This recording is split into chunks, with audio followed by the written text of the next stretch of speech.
Okay, our sound is working. We forgot to fix something. The first pitch to Ian Luce is in there for called strike one. So we're going to read off the rosters again because, well, I don't think they came through the first time. As that pitch by Gavin Alvarez is low for ball one. So batting for Junction City in batting order is Luce, Nuno, Toledo, Andrews, Pacheco, Summers, Nabis, Oviatt, and Taylor. And for Baldwin City, pitching Alvarez, catching Kincaid.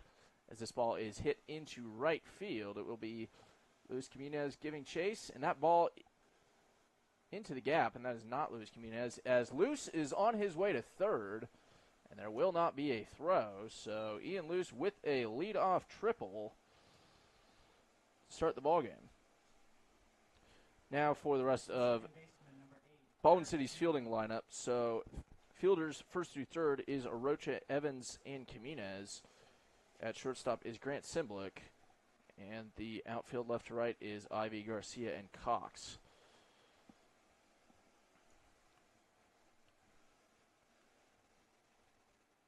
The first pitch to Eric Nuno, low for ball one. Yeah, and it's really key for Gavin Alvarez to get ahead of the count early. Obviously, it's huge for any pitcher, but coming into here and starting to get ahead early is going to be what's key for Gavin, as that's going to build confidence for the kid and in hopes that he has a good outing here. Yeah, as that pitch was outside for ball two.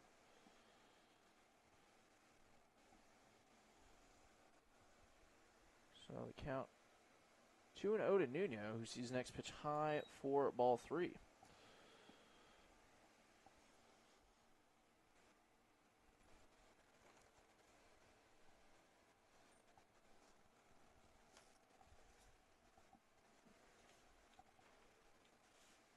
The 3-0 is low and outside. And Eric Nuno works himself a four-pitch walk. And Junction City has runners at the corners for Giovanni Toledo. Toledo, a native of Tucson, just finished up his freshman season at Emporia State.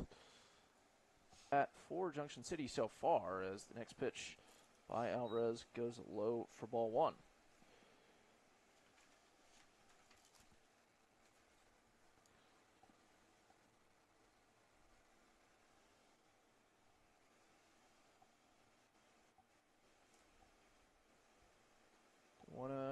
Outside. Count now 2-0.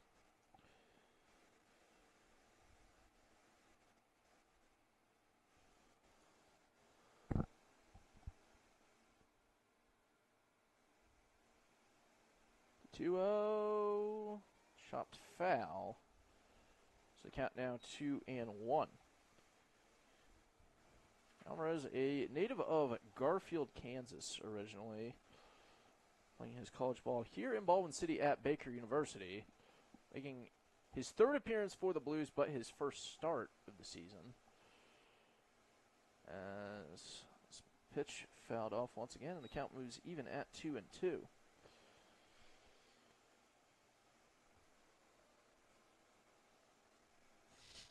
On deck for Junction City is George Andrews. Following him, Andy Pacheco. 2-2 swung on and missed, as Eric Nuno will take second via a, I don't know what you want to call it. It wasn't exactly a pass ball. However, he takes second, but there is one away, as George Andrews steps into the batter's box looking to drive home the first runs of the game. Yeah, Joe, I definitely think that it's going to be key here, obviously, for either team to just get ahead early. As I mentioned, for Gavin Alvarez as getting in the count early. But, I mean, really, whoever scores the first run is going to have that extra boost of morale and, you know, positivity towards the later innings, which I think could result in, obviously, either team scoring pretty high. And obviously, you don't want to give up runs here, but having runners at the corners with nobody out, if you can maybe get out of this with just one out, as this one is hit on the third third base side and foul.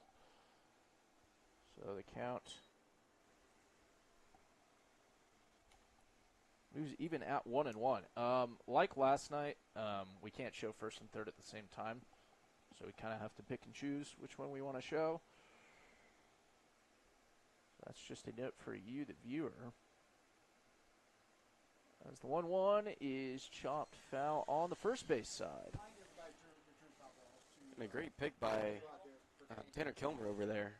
Obviously showing his guys how to pick a ball with his bare hands, but, man, that takes some skill, especially with how fast that foul ball's going. Yeah, both coaches and players I've seen the last couple days have shown to be capable with palming and barehand fielding some of those foul balls, and they're not the easiest to field. As the count 1-2, and will remain there. That ball hit foul on the third base side. So the count remaining at 1-2. Andrews, a second-year Brigade player, a native of Overland Park. Just finished his junior college career at Coffeyville and will be a CSU Pueblo Thunderwolf next year as he hits this one into the outfield. Luce will score. Nuno's going home. There will be a throw, but it is high and not in time. So George Andrews with a 1-out single and 2 RBIs. Number 32, Andy Pacheco. Junction City leads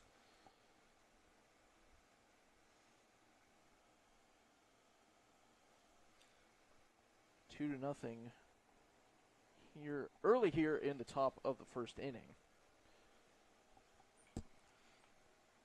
Yeah, obviously, Joe, looking at that situation, second and third, 1 out, as the ball, As Andrews will reach second base via a little bit of a, not a pass ball, but not a cleanly fielded ball by Elijah Kincaid. There was a throw down to second, however, not in time. So another runner in scoring position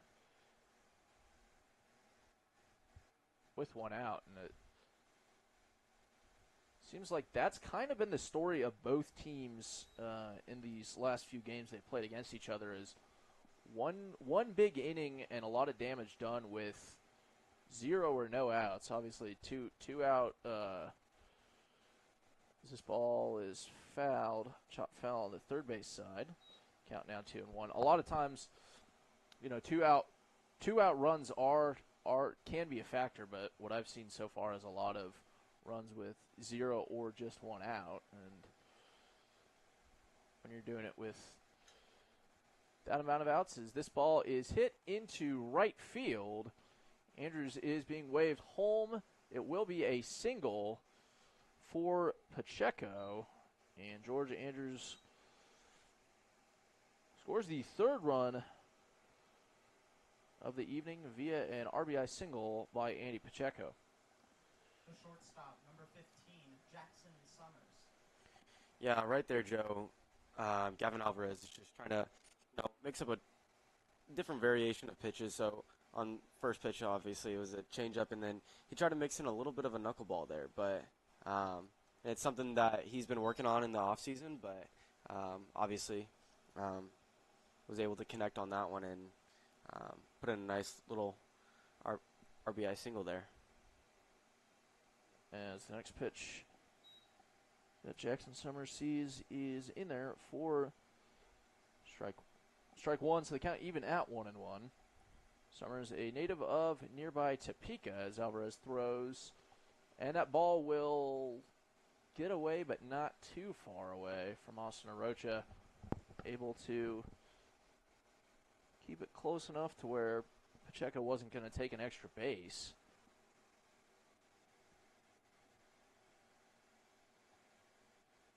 But the count remains 1-1. Now 2-1. That pitch maybe a little high, but Summers ahead in the count so far, and will remain so as that pitch low and outside. 3-1 the count now.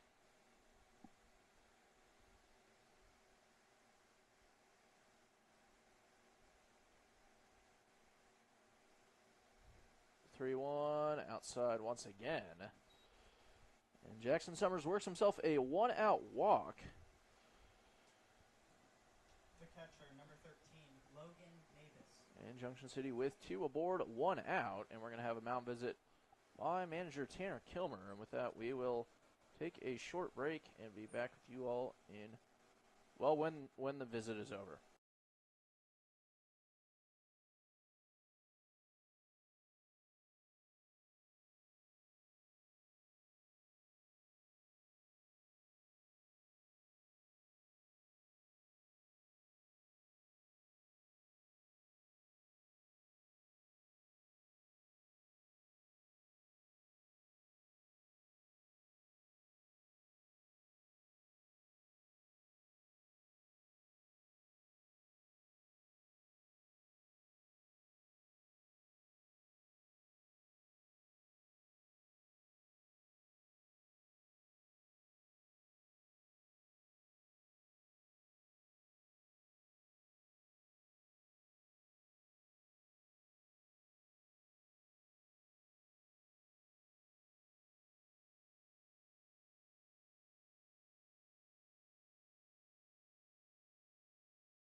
Back after the mound visit, Logan Navis the next batter that Alvarez will face, as Navis ropes this one into left field.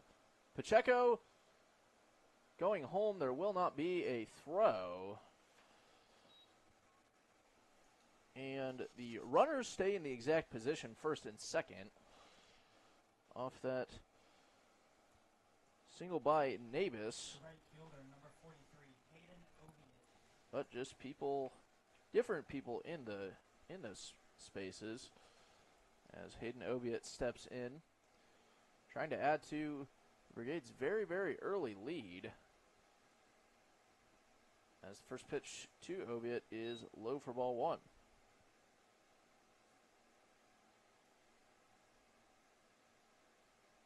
Oviatt, a native of Wamego originally, a very, very accomplished high school athlete.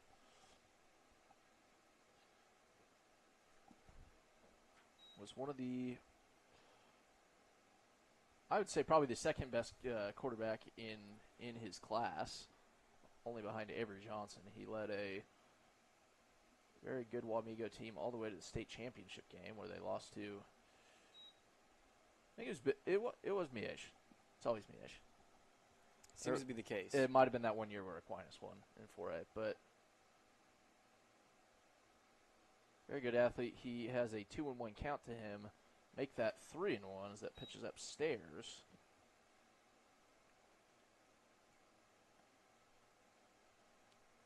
Kyrell Taylor is on deck for Junction City. He is the 9th batter, and this pitch swung on and missed.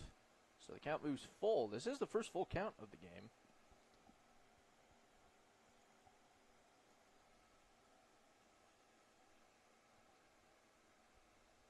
Payoff pitch hits Oviatt. So the bases are loaded with just 1 out. The left fielder, number 3, Kyrell Taylor. For Kyrell Taylor. And something to note is all of these runs so far, all 4 of them, have come with 1 out.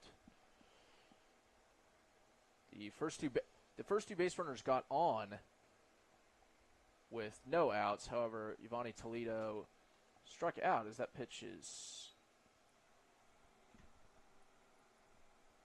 It was a strike. I just thought it was a little high, honestly. So I was was confused, but it is a strike.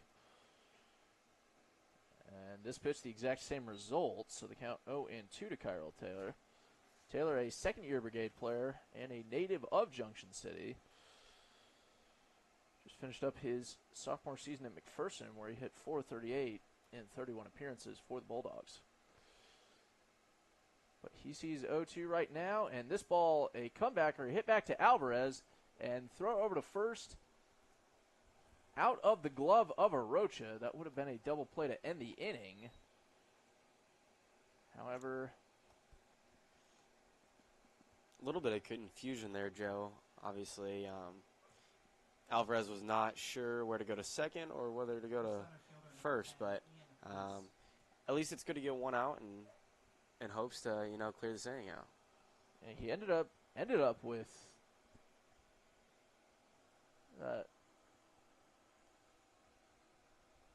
we're going to have another mound visit. This is the second mound visit, so it means we should be getting another pitcher. And with that, we will take a short break and let you know who that is.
Okay, we are back here with the top of the first inning.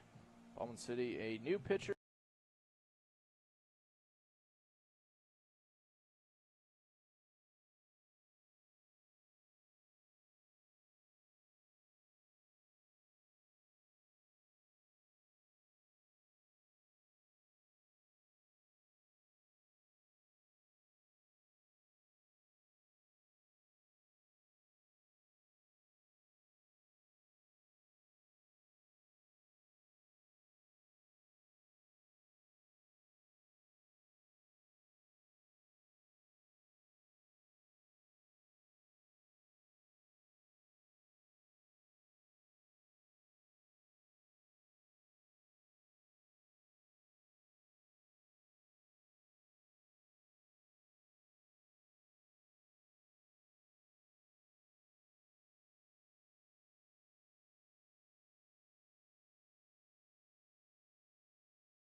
Pitch low for ball one, and I realized I forgot to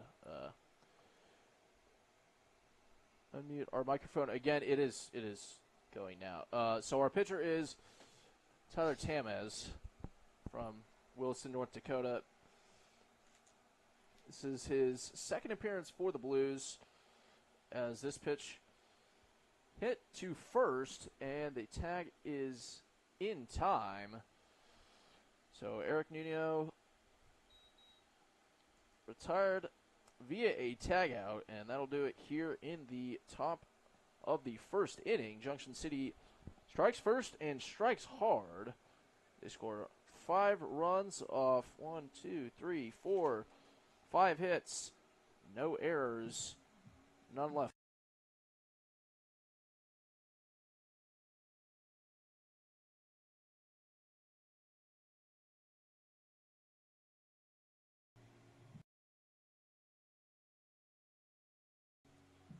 I don't know why.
Jackson Evans leads off the bottom of the first inning. His team in a bit of a hole. Junction City scoring 5 runs to open up their campaign. And so just going through the lineups again, in batting order for Baldwin City, it is Evans, Garcia, Kincaid, Grammer, Cox, Arocha, Comunez, Simblick, Ivy. And Junction City in fielding order, pitching is Prizer, catching Navis. First through third is Andrews, Nuno, Pacheco. And shortstop is Jackson Summers. And the outfielders left to right is Taylor, Luce, and Oviatt. As Jackson Evans leads things off, I'll tell you a little bit about our pitcher after the first pitch he throws, which is in there for called strike one. Prizer just finished up his junior season at Washburn, did not appear for the Ichabods. Was his first year for Washburn, as that pitch is low and in the dirt for ball one. Before Washburn was a Highland Scotty, originally from Silver Lake, and I'm gonna test your knowledge. Do you know the mascot of Silver Lake High School? Not off the top of my head, Joe, no. Our PA announcer Grady knows the answer, so he would know that it is the Eagles. That was my next guess. I bet it wasn't. It definitely wasn't. Yeah. But the count 1-2. Swing and a miss. So Prizer gets his first strikeout of the evening on his first batter faced. It's one away for Isaiah Garcia. The center fielder, number 1, Isaiah Garcia.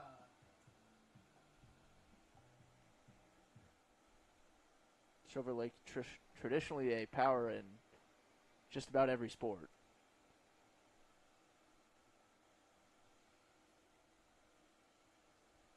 As Isaiah Garcia sees the first pitch to him in there for called strike one. Garcia, a native of Round Rock, Texas. Do you know it's in Round Rock, Brett? We're going to play trivia games all night. Well, this sucks, Joe, because I am not. This ball hit to Nuno at second. The throw over to first is in time. Doesn't look like a good sign for me, Joe. 4-3 put out. Let's just say Two away. my trivia is not too good. I can tell. The catcher, Yeah. number 6, Elijah Kincaid. Well, the answer I was looking for was the Round Rock Express, the AAA affiliate for the Texas Rangers, as well as the hometown of, as Elijah Kincaid fouls this one off, I'm going to give you a second guess. The hometown of someone. Yes, Joe. Dallas Cowboys running back Deuce Vaughn.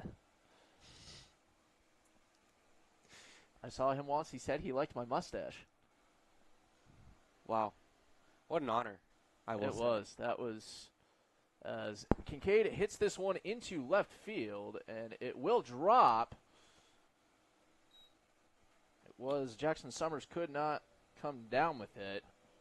So Elijah Kincaid advances. Designated hitter, number 21, Tyson Grammer. Now via an error. Well, via a I'm not sure. I think that's going to be a hit, Joe. A nice little blooper right over the shortstop. Well, I wish I could tell you, but there's nobody on our game changer right now. So this ball hit into right field by Grammer. So Elijah Kincaid moves to second. Showing some signs of light. Right fielder, Yep, With two two outs outs. here. Ryan Cox. As you were talking about before, I mean, obviously, you get a lot of production with one or no outs, but here the Blues are going to see if they can get something going with two. Two out runs are just as they count just as much as the other two.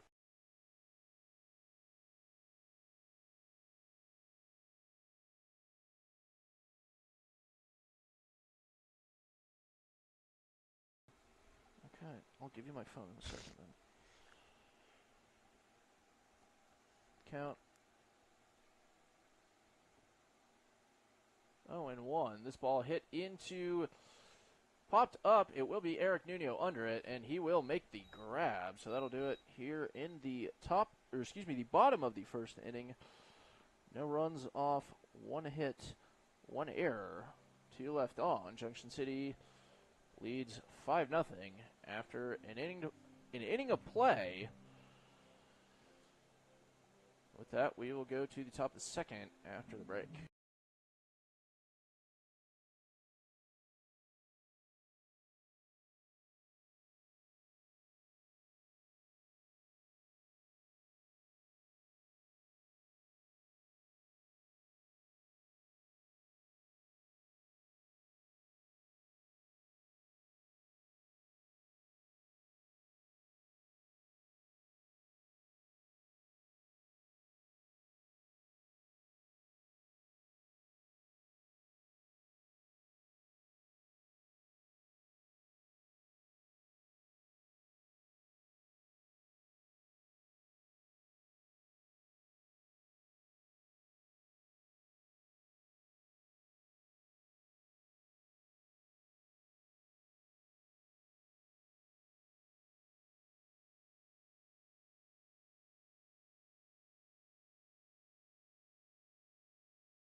Okay, back here with the top half of the second inning.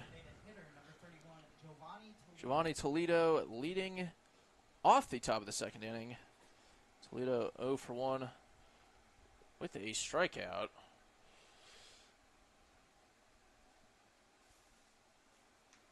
CC's first pitch by Tyler Tamaz, low and outside for ball 1. Toledo, a native of Tucson, part of the Tucson contingent.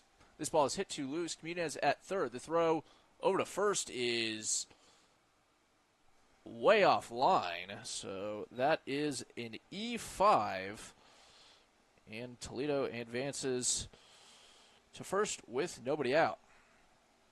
The first baseman, number 34, George Andrews.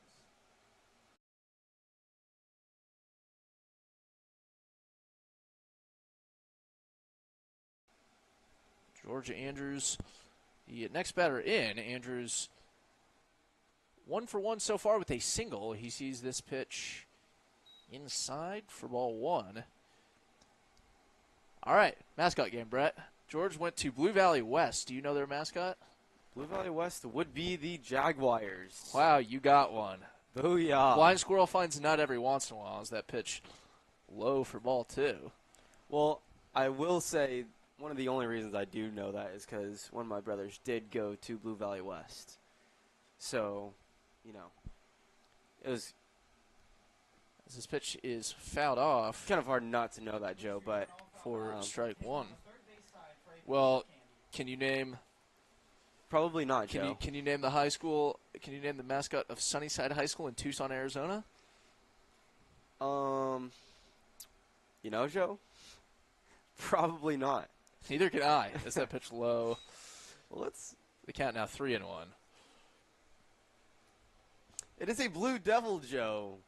Oh my God! I wouldn't. Who would have thought that I would have known that one? You, not me, because our PA announcer Grady showed you the answers. That pitch low and in.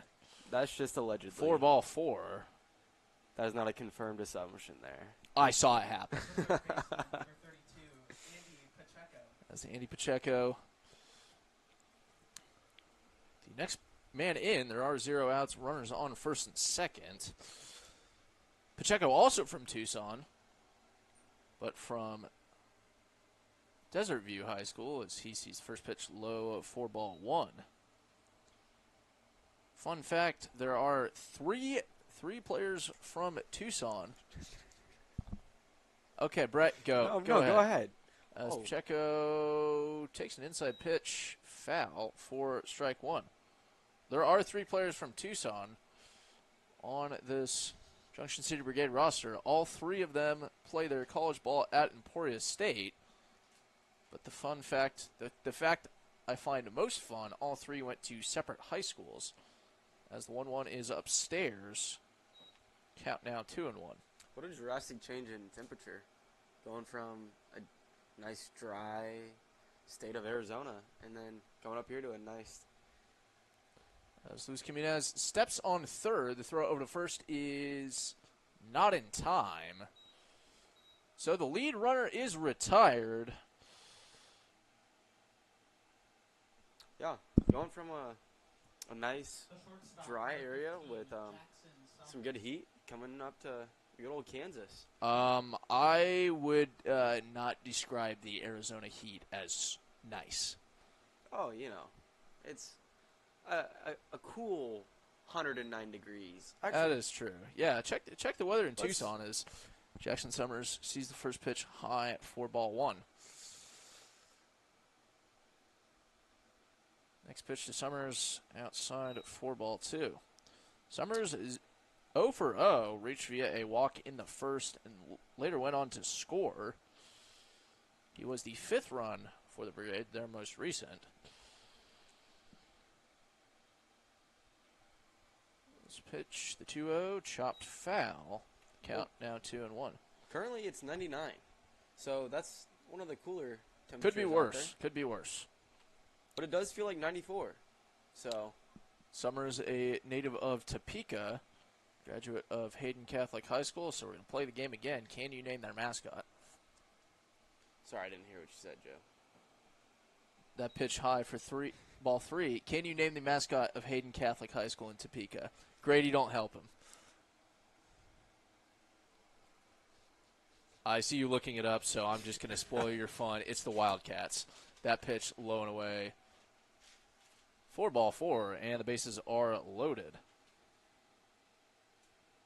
Well, while we did take a look at the Arizona weather, we might as well take a look at the weather here, huh, Joe? Go for it. So far, it is a nice 85 degrees here. It does feel like 90, so obviously a little humid out here. It's not too much about it. The low is 75 today with a high of 88. No chance of showers, just a little partly cloudy out here. But as the sun starts slowing down a little bit, the lights are on here in Baldwin City. First pitch to Logan Nabis, high and in for ball one. And there are a chance of showers tomorrow, and that begs the question. So April showers bring May flowers. Do June showers bring July flowers? I don't think so. So that pitch in there for called strike one. Nabis, a native of Junction City, just finished up his freshman season at Neosho Community College. It's the Panthers. They're the Panthers, Brett. This game is not fun if you just look everything up. I'm trying my best, Joe. I'm trying my best. Just trying to use my resources. That pitch, breaking ball outside, the count now 2-1. This is just a vehicle for me to flex on you. I figured as much.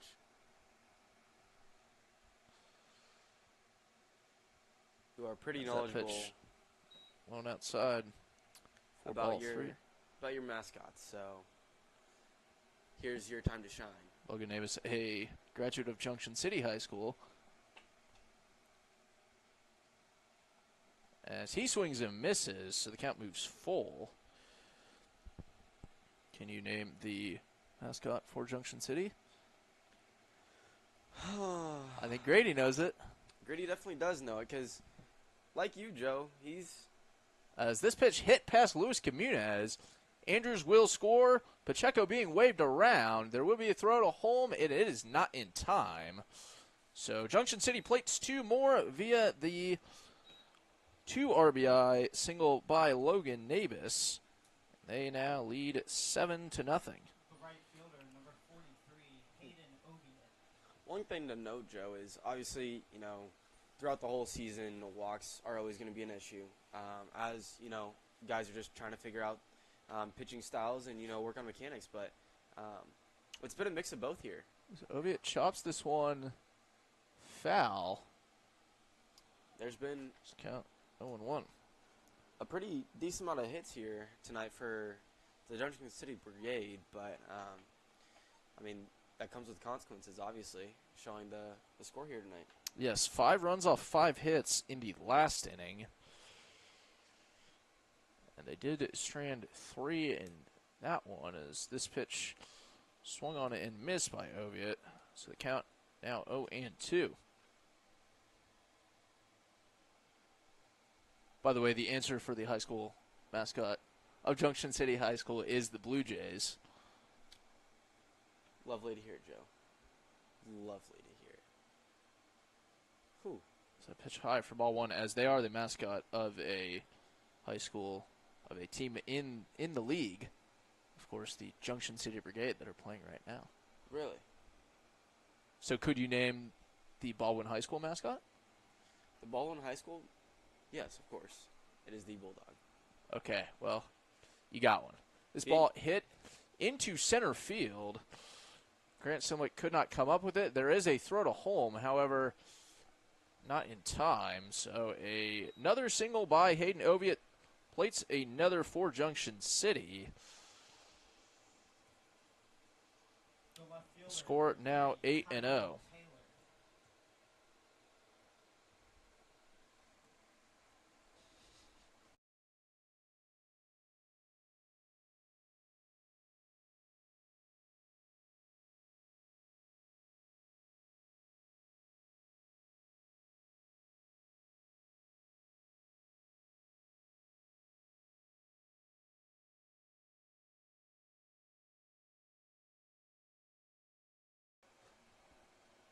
So count now 1-0 to Kyrell Taylor, who hits one into shallow left field. No runner coming home, but Nabis advances to third. Hayden Oviatt to second. And Kyrell Taylor The center fielder, number 10. at first means the bases are loaded for Ian Luce. Luce currently 2 for 2 with a single and a triple, and we're going to have a mound visit by Wilson Kilmer. So, you want to talk about our national holidays now? I would love to. It's normally reserved for the end of the game, or the later parts of the game. But let's just go ahead and Well, I'm glad get you said those out of the something. way. Well, I'd obviously like to start off by saying it is International Sushi Day. So, are you a fan of sushi? Some. I'm not a big vegetable guy, and that Okay. does find its way into sushi It does. occasionally. So, not necessarily my favorite, but the ones where there is less sushi. Or wait, no, Less veggies? less veggies. Yes, Okay. yes. I would call myself a sushi connoisseur, Are you? if I have to say so myself. What's your yes. favorite sushi then? You know, there's a lot of them because they all have different names. Like there's a rainbow roll, there's a dragon roll. I mean, you name it, they probably got a roll for it. I bet you love the rainbow roll. You think so? But yeah, I mean, there's deep. But I mean, there's a lot of different variations of rolls. So I mean, it's nice to venture out and get some new opportunities. Speaking of fish, which Who would have thought? that's what sushi's made out of. Leads right into our National Fishing Day. It is. Are you a fisherman? Occasionally. Occasionally? All right. I just went on a trip to Minnesota and was out there for a week. Cold like Minnesota is Ian Loosefell's first pitch that he sees out there at 4-1. It's also clean your aquarium day, so a lot of fish-based things. Obviously, you don't have to put fish in an aquarium. You could have crabs or other animals. Of course, the aquarium in Finding Nemo had quite a bit as that pitch catches the outside part of the zone, so the count Speaking of now Finding Nemo, 0-2. are you a Finding Nemo or a Finding Dory type of person? I never actually have seen Finding Dory. Really? I've only seen Nemo, but I do like Finding Nemo quite a lot. Is the 0-2 low for ball one? But the best Pixar movie is Cars. I would agree. Do we need to dive back into that one, huh? Oh, I could talk about Cars all day. I remember, a couple broadcasts ago when This pitch hit into right field. Ryan Cox making a throw home. However, he will not find Nabis or Oviatt. They will both score. Kyrell Taylor advances to third. And Ian Luce has himself a third hit in just as many at-bats. The second baseman, number 8. Well, Eric Newman. I mean, after that base hit, that scores two. I mean, it might lead into our next holiday, which is International Panic Day. Yeah. If you're Baldwin City, you might be hitting the panic button right now. It is 10-0 as Eric Nuno sees that pitch way inside, gets out of the way of it. Nuno is 0 for 1, has reached base via a walk in the first inning, and he will reach base via a single, maybe even a double here. Taylor scores. Luce moves up to third. And Junction City leads 11-1.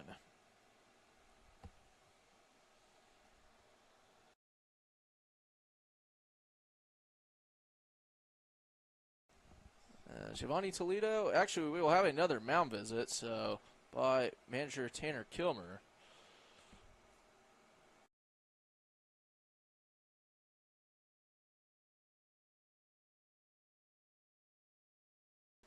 I see it is it's National Cherry Tart Day. Have you had a cherry tart? I actually have. I can't say I have. My my grandma's a big, dessert cook. So I'd like to say that, yeah, I mean, the cobblers she likes making and anything of that sort. So Interesting, as we do have a new pitcher. It will be Caleb Welshier. And, well, we're not going to take a break. We're just going to roll right on through. well, I guess after 11-0 in the top of the second, it could be this day as well, as June 18th is also National Want to Getaway Day. So I think that's based on travel.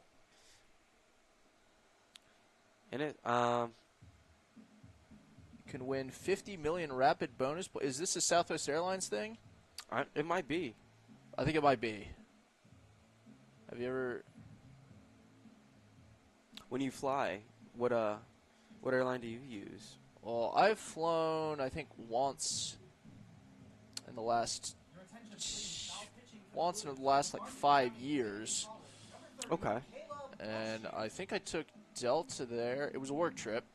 Okay. You were there too. I was indeed. You just weren't working. I was not working. I was You were competing. playing. I was Yeah. competing. I think I took Delta on the way back. United on I don't even remember. I know I took Delta one of the times. Okay. It's a good airline. It is. I have no qualms. June 18th also is National Splurge Day. So if you want to spend all your hard-earned bucks, go spend it on something special for yourself or for someone else. It might be better for me to save my money, but I mean, if there's one day to do it, it is today. it is. And no one can tell you different. Yes, today is also National Wear Blue Day. And Brett and I are both wearing blue shirts. I am wearing a Wrigley Field shirt. And, I'm wearing a workout shirt. Look at you go. I know, being all fit. But I'm surprised, Tanner Kilmer didn't want to show off the blue jerseys for this game. Not sure he got the memo as Giovanni Toledo steps in for his third at bat. He's currently 0 for 2 with a struck out in the first inning, reached via an error to start this inning off. As first pitch he sees is low and away for ball one. Welshier, a native of Topeka, a graduate of Washburn Rural. Try again. Well, I do know that. Is that pitch high for ball two? Nuno kind of started going to second, but really didn't go too far. It's runner going. And not even a bother to Yep, of check course down. you just kind of want to eat that one as Nuno takes second, because if you throw down, Lewis is easily going to come home, and that's just another runner. As this pitch hit up into the air, it is Luis Jimenez calling everyone off and makes the grab just on the fair foul territory, or just on the his legs were straddling the third base side. Was that foul or fair? I'd say it went fair. It was fair. Okay. By the time that Jimenez got it, I mean, I'd say it was. That's just for scorekeeping purposes as George Andrews steps in with 2 outs. Andrews 1 for 1 with 2 runs as he swings and misses. Count now 0-1. It's the Junior Blues, by the way, is the Washburn Rural mascot. Oh, they should play for us, the Junior Blues. Well, Caleb Welshier does. That is true. So do they upgrade into the regular Blues once they graduate? No. Oh, worth a shot.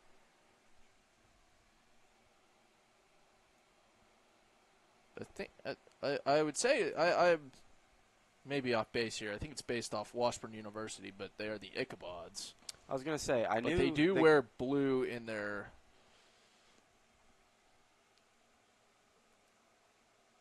They wear blue in their colors. Is that pitch low in the dirt for ball 2? One of my favorite high school college name relationships is McPherson College is the Bulldogs, and McPherson Yes. High School is the Bullpups. So that pitch low for ball 3.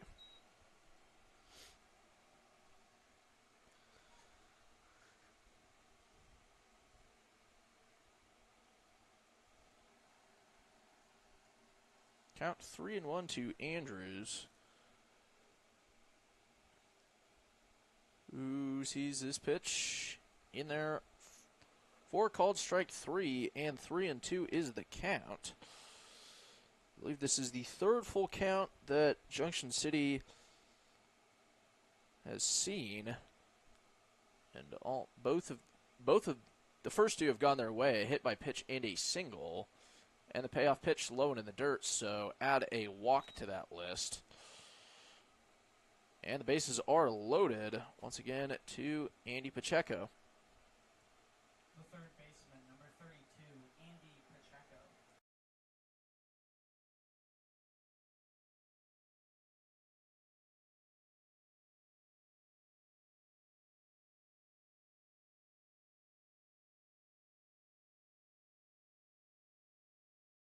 This pitch by Pacheco hit into right field. Luce will score. Nuno coming around. The throw, the tag not applied. And with that, Nuno scored, Luce scored, so the score is now 13-0. The shortstop, number 15, Jackson Summers. For Jackson Summers. By the way, Pacheco did advance to third via the throw.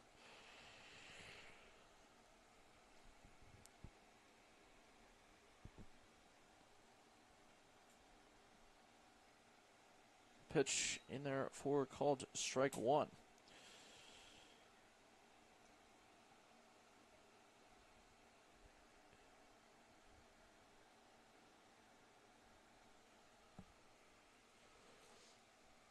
So the count, 0-1, make that 0-2 as that pitch fouled off into the fence. So the count now 0-2 to Summers, who is 0 for 0, has walked twice and scored in both.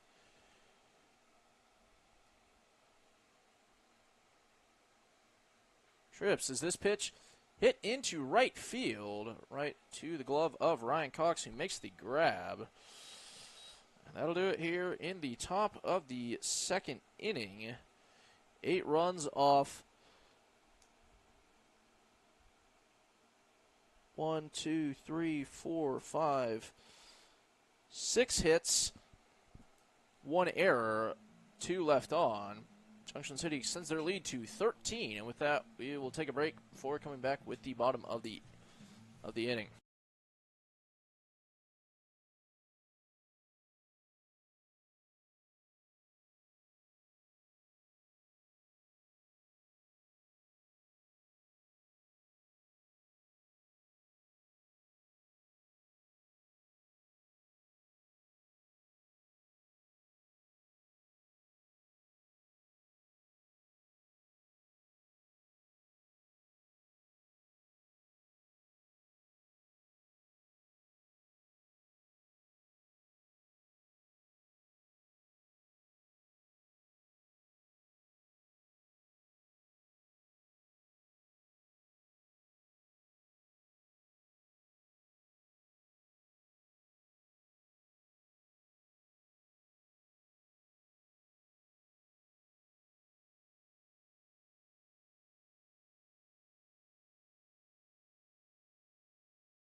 Austin Rocha leads off the bottom of the second inning. His ball club in dire straits so far. Down 13-0 as Arocha saw the first pitch low for ball one. As Rocha hits this one into right field, however, it will be Hayden Oviatt making a very nice catch. There is one away here in the bottom of the second for Luis Comunez. Okay. Luis Comunez, native of Kansas City, Kansas, graduate of Shawnee Mission Northwest High School. That's in Johnson County. You said you would know it. What? It is. So, you said Northwest, right? Yes. That is the blue and, or not blue, it's orange and black. There you I know go. the colors. A pitch low and away for ball one. Now the mascot. I remember competing against them. Pitch No, it's not a inside bird. for ball two. It's not a bird, That's right? not a bird.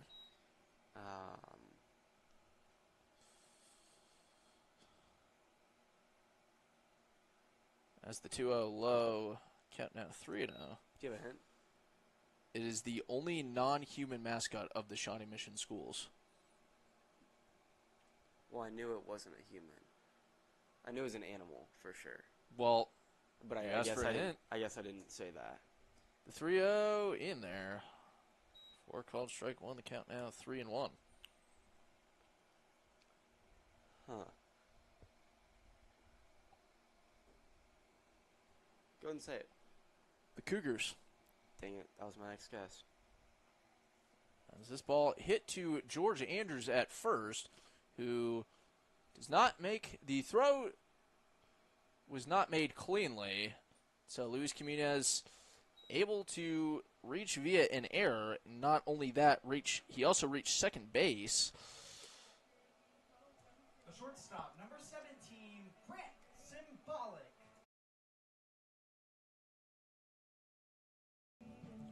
I will say, Joe, it's always funny seeing a wild throw to first base because you always see all the Blues guys running out of the way. Yeah, it is interesting how that happens as Baldwin City not only takes the first base dugout when they play here in Baldwin City as Grant Simblick hits one into left field. Jimenez originally waved home as Simblick able to take second on the throw. So Baldwin City with runners on second and third. The left fielder, It looked like For Junction Hudson Ivy. Junction City was definitely playing a little bit of a shift there for Grant Simblick, but able to beat that shift a little bit and drive to left field was definitely something to see. It's true. Hudson Ivy, a native of Shawnee, a graduate of. There As indeed, Ivy hits this one Jaguars. to third, the throw It's went wild. home and it got away from the catcher Nabis. So Ivy will reach via a fielder's choice. And The second baseman, number 4, Jackson Evans. Comunez scoring via an E5. And runners at the corners for Baldwin City with just one out. And Jackson Evans 0 for 1 in this game with a strikeout. CC's first pitch in there for called strike one. Did you figure it out? Oh, I've always known it. The Jaguars. Oh, did you say it already? Yeah. Oh, whoops. I mean, it does help when I live pretty close to Mill Valley, so Yeah, you I do. got a couple of family members that go to Mill Valley right now. So pitch outside of 4-1. I did indeed play baseball with Ivy, though, for Between the Lines. Oh, I did not know that. Yes, I did indeed. So the count 1-1, and this pitch hit to short. The throw over to second in time, as is the throw to first. So that'll do it here in the bottom of the second after a 6-4-3 double play. So 1 run off 1 hit, 1 error, actually 2 errors. 2 left on. Baldwin City has cut the lead to 12, and with that, we'll move to the top of the 3rd inning after the break.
Logan Davis leads off the top of the 3rd inning for the Junction City Brigade. They've kind of gotten off to a hot start. They lead 13-1. As Davis swings at the first offering by Caleb Welsh here for strike 1. Count now 0-1.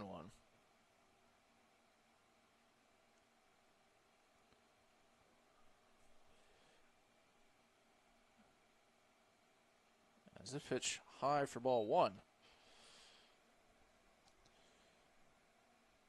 Davis is currently 2 for 2 with 2 singles and a run.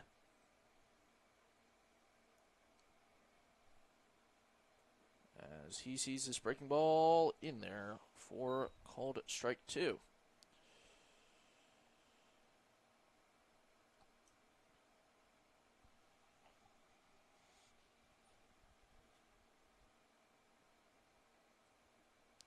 One-two swung on and foul tipped. Well, he was dropped third strike, Joe. Well, he went like this first. I forget they do that for drop third strike. Okay, it was a drop third strike, but it is a strikeout for Caleb Welsh here. His first. As Hayden Oviatt steps in. Oviatt, 1 for 1, has reached base twice. As he sees the first pitch low for ball 1. Was hit by pitch in the top of the 1st and reached via a single in the top of the 2nd. A Wamego native as he sees that pitch outside for ball 2. Can you name the Wamego mascot, Brett? No. I'm not even going to try. It is the Red Raiders. This pitch hit Rocha giving chase, and he will make the catch in foul territory. So 2 away now, and just as many batters here in the top of the 3rd for Kyrell Taylor. The left fielder, number 3, Kyrell Taylor.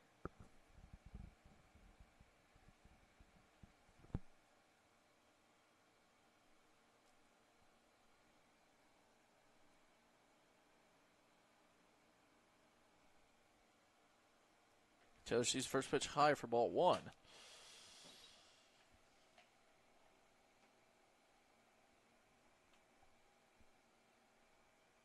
Taylor is 1 for 2 with a single and a run. He swings and misses. The count now moves out 1-1. I will say, Joe, looking at Taylor's swing, I do see why he had so much success at McPherson. He has a quick barrel to the ball, and turns that front shoulder pretty quick and gets the swing going early. Yeah, swung and miss on the last one, so the count now 1-2. He's also very quick on the base pass. Should the ball get in play, and it will here. This ball hit to left field. Hudson Ivy giving chase, and it is off the wall. And Kyrell Taylor in with a 2-out double. Junction City has their first base runner of the inning. And we will loop back up to the top of the lineup for Ian Luce. Luce 3 for 3 today. A triple and 2 singles, as well as 2 runs. Luce just finished up his freshman season at Cali Community College, where he hit .318. So he sees the first pitch to him in there for called strike 1. You know what I'm going to ask, Brett. I don't know, Joe. The Tigers. That was my next guess. Hey. I was a little break in the action, but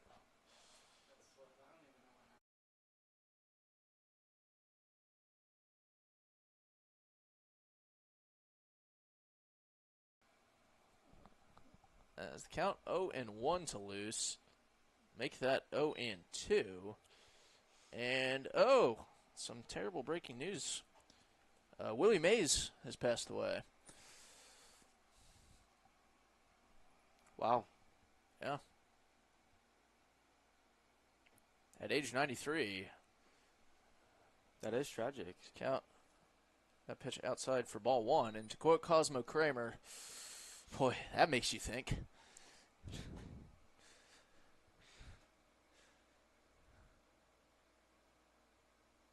Count 1-2 to Luce. Make at 2-2 as that pitch low and away.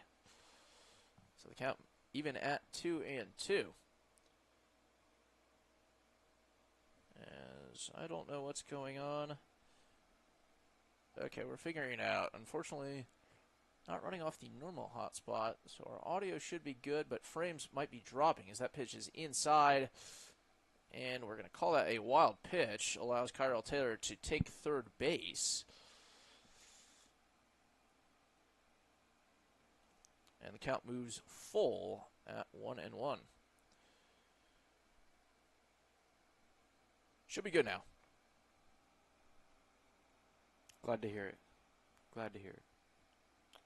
Luckily, the audio usually stays coming through. It's the video that does not, as the 0-2, what started as an 0-2 at bat quickly turned to 4-2. So Ian Luce works himself a 2-out walk.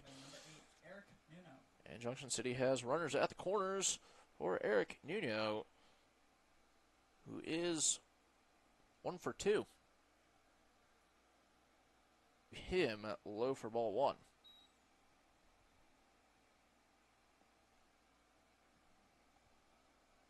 I want to play a game, but I want to, trying to format how we're going to do this. Is this pitch is outside for ball 2. I would just ask you random trivia, but I want to give you a chance. Do you, Joe? And I don't know what to ask you. Well, as Wilshire throws over to first, cannot catch Luce. Do you think if Ian Luce starts hitting well, do you think they say the Luce is loose? Is that pitch to Nuno, high for ball 3? That would be a good T-shirt. I thought of that yesterday. I think that would be a pretty good T-shirt. Yesterday, I didn't get to my on this days yesterday, but speaking of somebody being loose, the anniversary is that pitch high for ball 4, a 4-pitch walk, and the bases are loaded. Yesterday was the anniversary of the O.J. Bronco chase. Wow. The designated hitter, number 31, Giovanni Toledo. Giovanni Toledo. He's currently 0 for 3, has reached base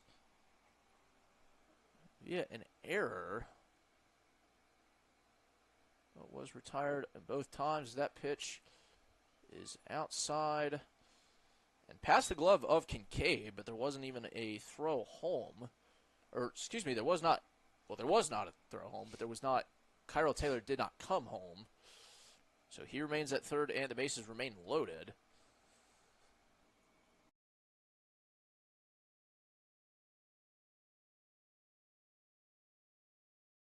Sorry, I just felt like that was necessary. As that pitch in there for called strike one.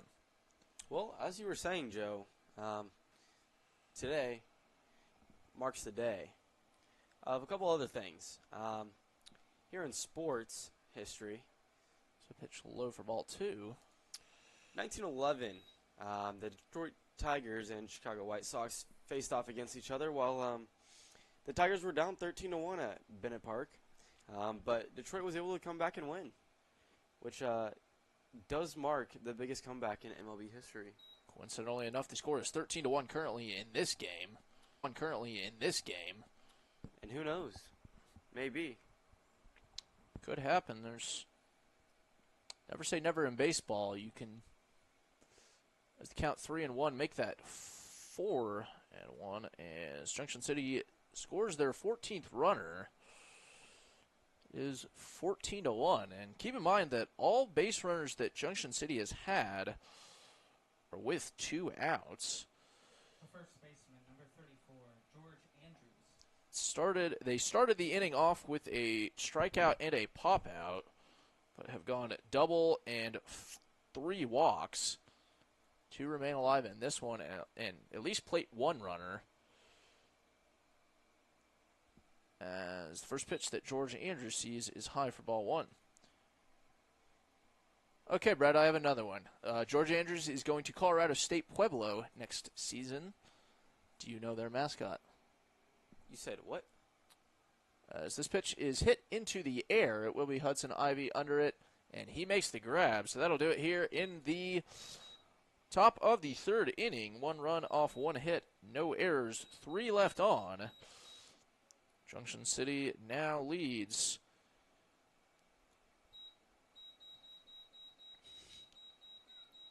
14-1 going into the bottom of the 3rd, and with that, we will take a break.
Isaiah Garcia leads off the bottom of the 3rd inning. Baldwin City trailing 14-1 currently as Garcia sees the first pitch by Connor Preiser. High for ball 1. However, that one in the zone for strike 1, so they count 1-1.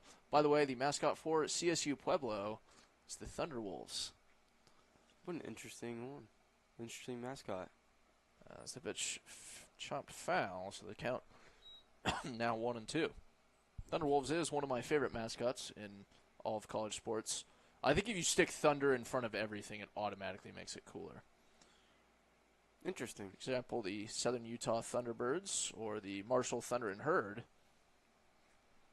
I see your point now. The 1-2 outside, so the count moves even at 2-2. Well, as we just heard that tragic news about Willie Hayes, Willie or Mays. Willie Mays, my apologies, sorry. In 1938, baseball slugger Babe Ruth signed for the Brooklyn Dodgers coach, as that is a swing and a miss. So, yes, one away in the bottom of the third. Make that strikeout number 2 for Connor Preiser. Elijah Kincaid.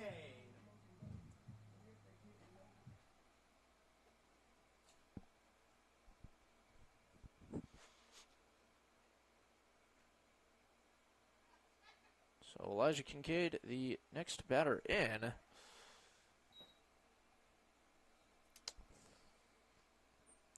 He's currently 1 for 1 on the evening with a single. However, went no further than second base as he hits this one foul. So he now sees 0-2 as the count.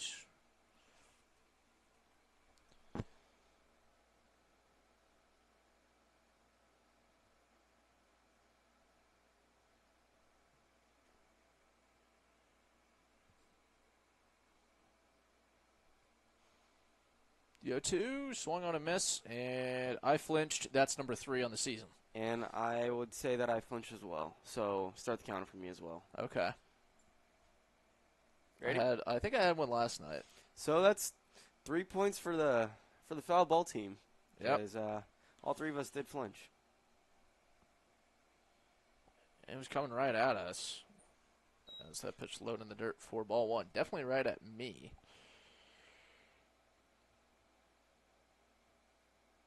So the count now 1-2 to Kincaid, who's looking for another hit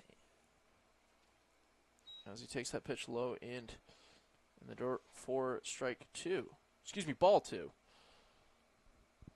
Kincaid, a native of Topeka. Do you know what county Topeka is in? Is that pitch in there for called strike 3? Preiser with another strikeout in the inning. Number 2 in the inning, number 3 on the season. I do know the county, but I can't think of it off the top of my head, Joe. Sounds like you don't know it. No, I do not, Joe. Tyson Grammer steps in. He is also 1 for 1. And looking to get something going with 2 outs. It is Shawnee County. I didn't know that. Just couldn't think of it. Did you know? Well, now that you say it, it does sound familiar. As this ball hits straight to Andrews at first base, who could not get it at first, however, will make the flip to Preiser, and that'll do it here in the bottom of the third inning. No runs off, no hits, no errors, nobody left on. A 1-2-3. With that, we will head to the top of the fourth after a short break.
Back with the top of the fourth inning, it is Andy Pacheco to lead things off for Junction City. His squad up 14-1.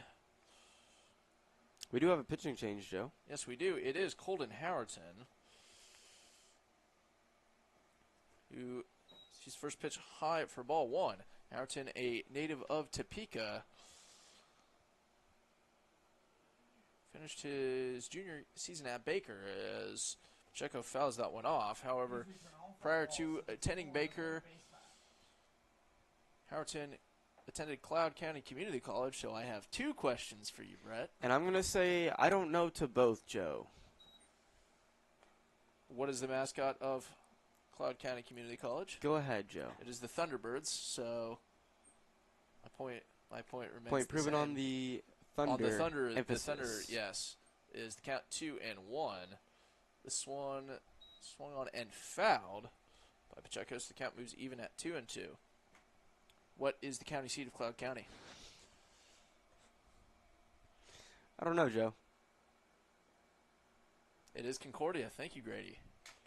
Which is where Cloud County Community College is. However, I believe they have a satellite campus in Junction City. Interesting. As the 2-2 is hit to Comunez at third, who cannot come up with that. So Pacheco will reach via an error.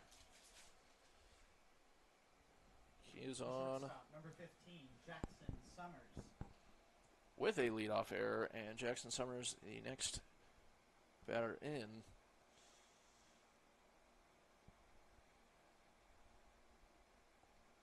Summers is 0 for 1 as he sees that first pitch high for ball one. However, has reached base twice and has scored twice, both of those via a walk.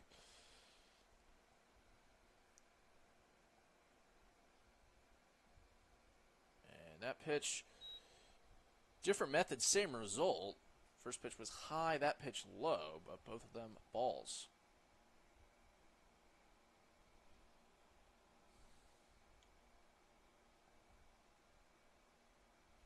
That pitch swung on and missed. The count now 2-1. Ooh, new trivia question for you. I've found ways this entire time of just putting Brett in a blender. So Jackson Summers, a graduate of Hayden Catholic High School. Do you know what Division I basketball coach went to Hayden? That pitch swung on and missed. The past 6 or 7 years. Grady got it. Go ahead, Joe. As the breaking ball is swung on and fouled. It is Mark Turgeon is the answer. A graduate of KU. Coached at Wichita State, Texas A&M, and most recently Maryland. If you listen to the broadcast last night, I did throw that one out there. Because he probably is the most famous Hayden graduate. As count 3-2, Howerton throws over to first to try to get Pacheco. However, cannot. And the payoff pitch swung on and missed. Colton Howerton opens up his strikeout account. There's one away in the top of the fourth.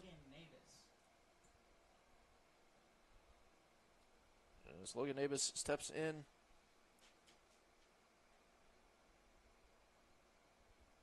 Navis, a native of Junction City. Oh, I want to do it so bad. I'm going to do it. As Howerton throws over to first, cannot catch Pacheco.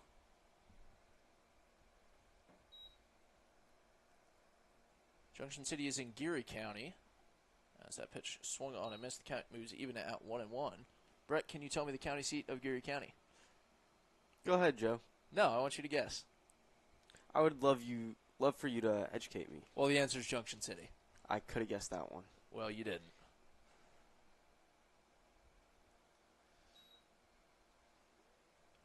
As that pitch high and inside for ball two.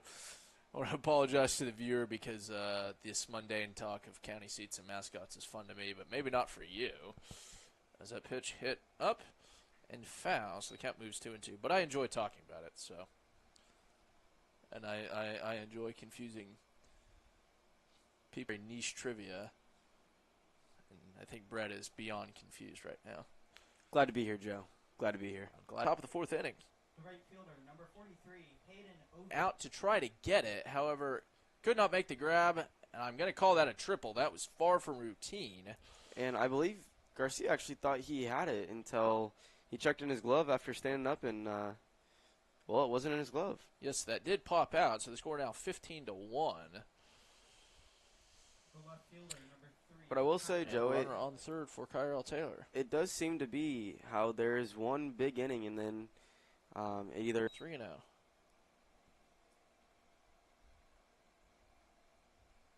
Taylor 2 for 3 with a single and a double. Now reaches base for the third time this evening as he works a 2-out walk in Junction City with runners at the corners.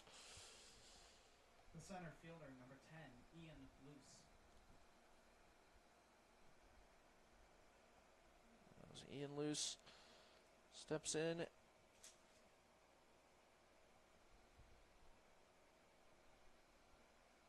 He sees first pitch high for ball 1.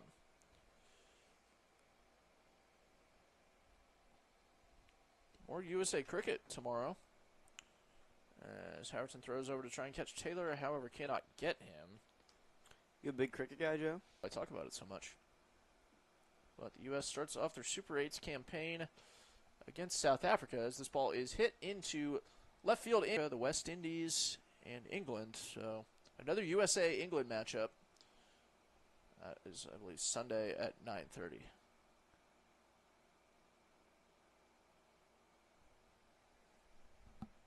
However, all the Super 8 matches in the West Indies. So that pitch low for ball 2.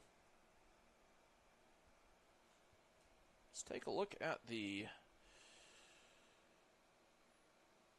NHL scores. The Oilers leading the Panthers halfway through the second period as that pitch in the zone for called strike 2. The count moving to 2-2.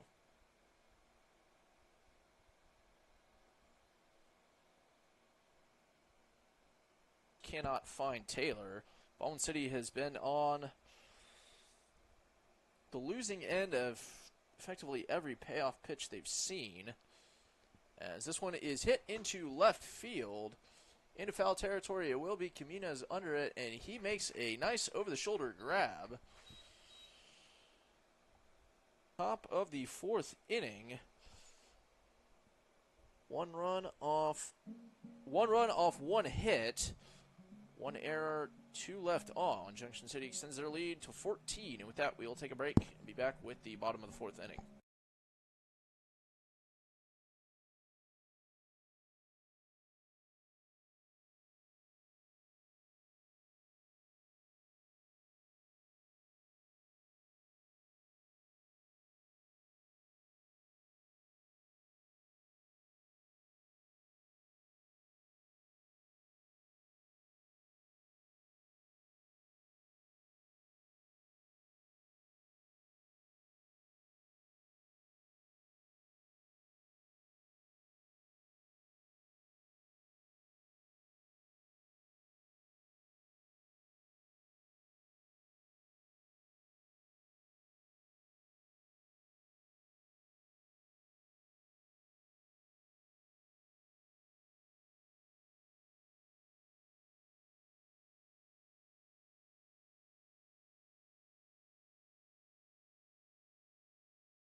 Okay, back with the bottom of the fourth inning. Ryan Cox leads off the Baldwin City Blues. He saw the first pitch low for ball one. As he hits this one up in the air into right field, and Oviatt laying out to make the catch, cannot do it. And Ryan Cox into second base with a lead-off double. There was a little hesitation around in first for Cox, as he wasn't sure if right fielder Avia was gonna make the grab, but seeing that it got away from him a little bit, he was able to, get a hard 90 in there and reach second. So that would be the case as Austin Arocha stepping in. He is 0 for 1 with a fly out to right field. We're looking to at least add another run. He fouls the first pitch off into the fence. The count now 0-1 to him. Arocha, a native of Jacksonville, Florida. Do you know what Jacksonville University's mascot is? Go for it, Joe. Does Grady know it?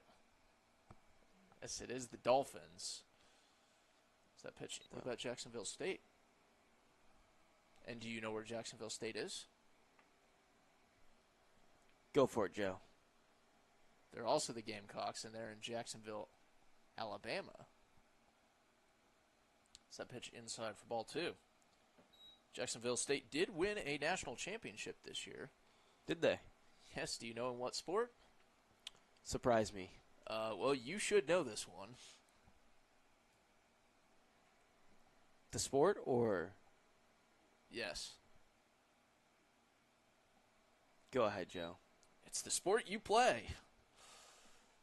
They won the national championship in NCAA women's bowling. Oh, I actually did know that. Their first year as a program. Who would have thought? Do you know who their coach is? I do not know. Shannon O'Keefe. That does make sense. As Rocha hits this one up into the air, it will be Nuno under it, and he makes the grab. So a pop out to second is the first out of the bottom of the fourth. And will signal Luis Jimenez. Jimenez 0 for 1, reached via an error, however, would later go on to score. And that. Yeah, another error. For Grant Simblick. Shortstop number 17, Grant Symbolic. Simblick 1 for 1 with a single.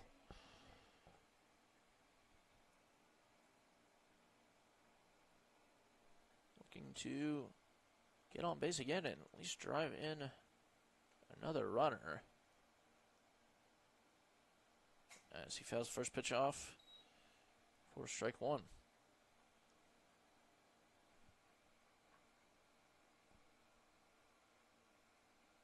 Trying to think of any other random trivia questions relevant random trivia questions that I can get you on.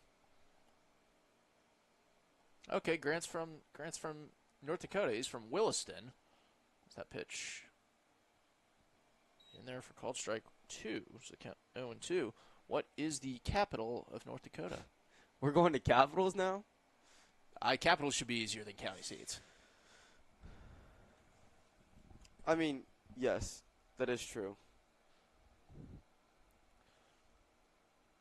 As Jimenez goes, and he is safely in. No throw down as the pitch low and in the dirt for ball one. So they count 1-2. What I'm starting to realize, Joe, is after all these questions, I'm starting to draw blanks even more and more as you're asking them to me. What is the capital of Kansas? I'll give you an easy one there. Oh, shoot. Well, that's a tough one. I hope you're kidding. The 1-2 outside for ball two. Is the lovely city of Topeka. Okay, you got one.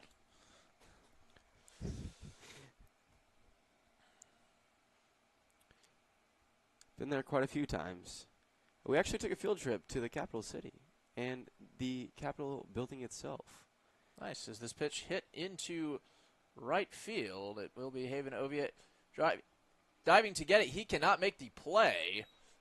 Grant Simblick will advance to second base on a double, and Ryan Cox will score.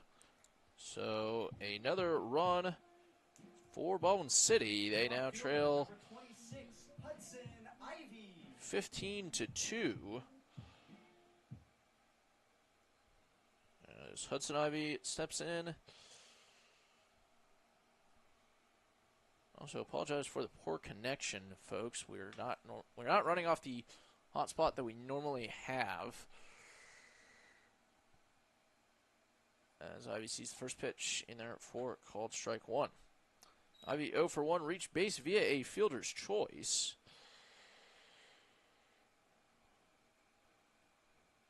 However, was held up at first, and that was in the bottom of the second. Actually, was not held up at first, was retired. Going to second in a double play. So pitch high for ball one. By the way, the capital of North Dakota is Bismarck. Nice breaking ball by Prizer. He is now ahead in the count at 1-2. At one time, I did have to learn all those. But, needless to too. say, it obviously did not pay off. I think I could get about 35 of them now. Think With the so? 50. I was doing some in my head. I was doing the West Coast today as this ball is hit into center field. As Camino's will score, Simblick on his way home, and he cannot make it. Ivy going to second. The throw there not in time. So I think we're going to have a mound visit from manager Chandler Bloomer, and that is what it will be. And with that, we will take a short break. Baldwin City plates 2 more, so the score now 15-4. And we'll be back.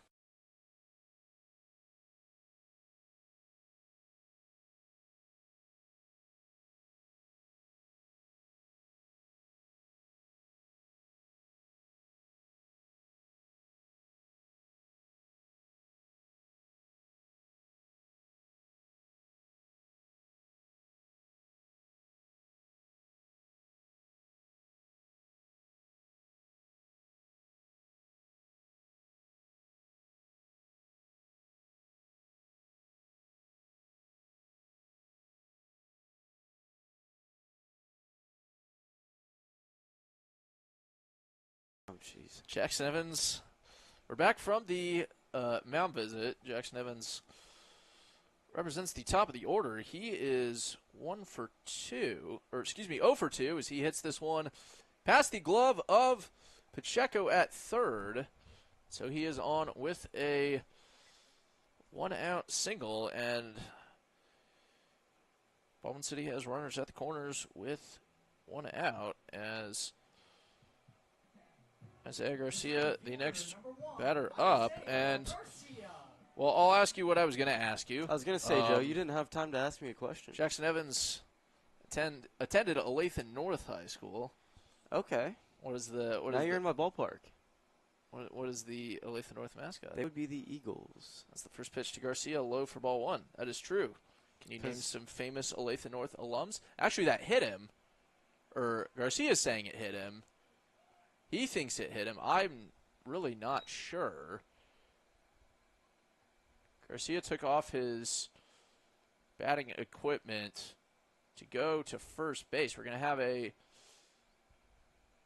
conference between the home plate and field umpires. Do you see whether it hit him?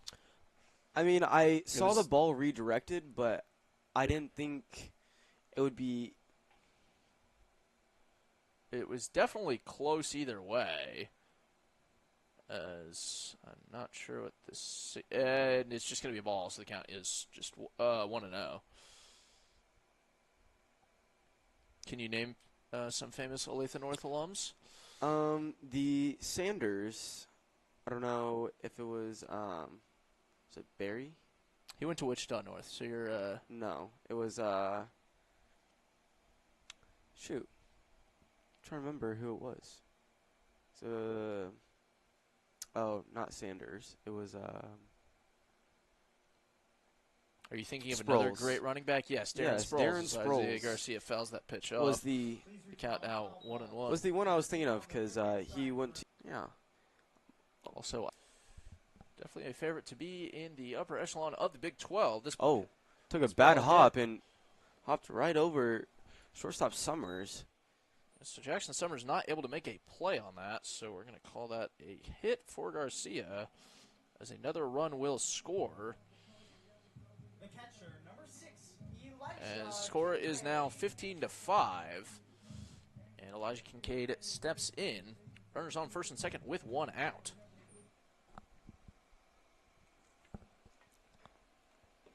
Kincaid 1 for 2 with a single and a strikeout.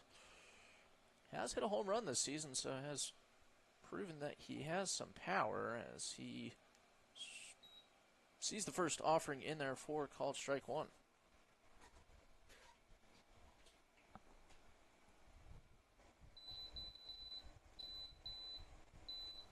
The 0-1, low in the dirt. I don't know any famous graduates of Topeka High. I was born and raised in Lenexa. Well, Set pitch high for ball two. you're a different breed, Joe. PBA Hall of Famer Chris Barnes. Oh,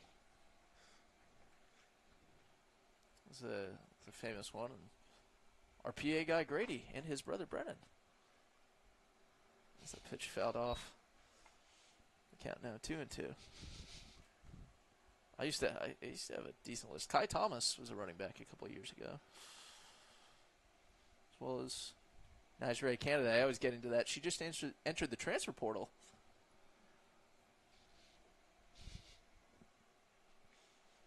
As she was the National Player of the Year in college softball. The 2-2 in there for called strike 3.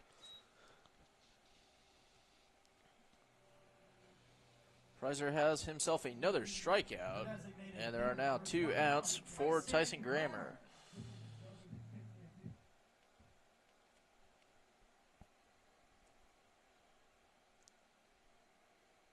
Grammer is 1 for 2 with a single and a ground out as he sees first pitch outside for ball 1.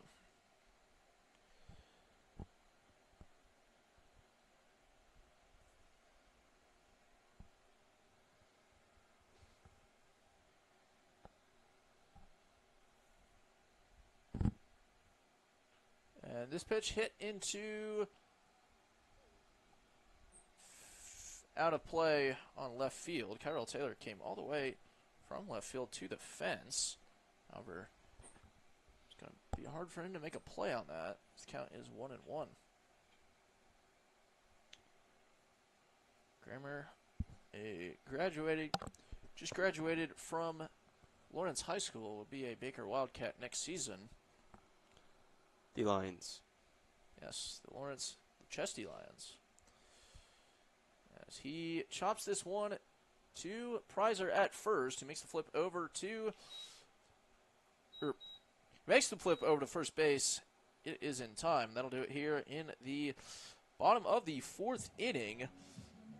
4 runs off 6 hits, no errors, 2 left on. Baldwin City cuts the lead to 10.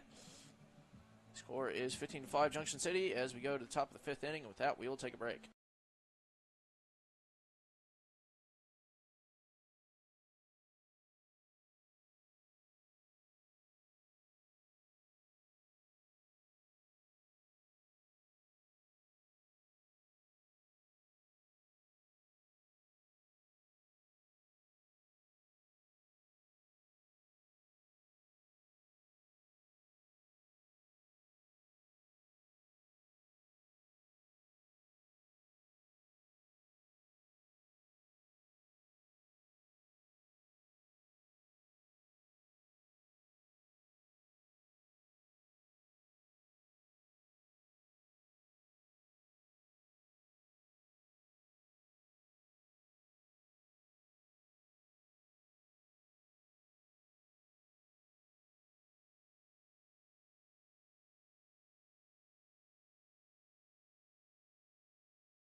Eric Nuno leads off the top of the 5th inning. Junction City leading 15-5. We do have a new pitcher for Baldwin City. That would be Quinn Grobel. He's making his first pitching appearance for the Blues this season. Fouls the first pitch off.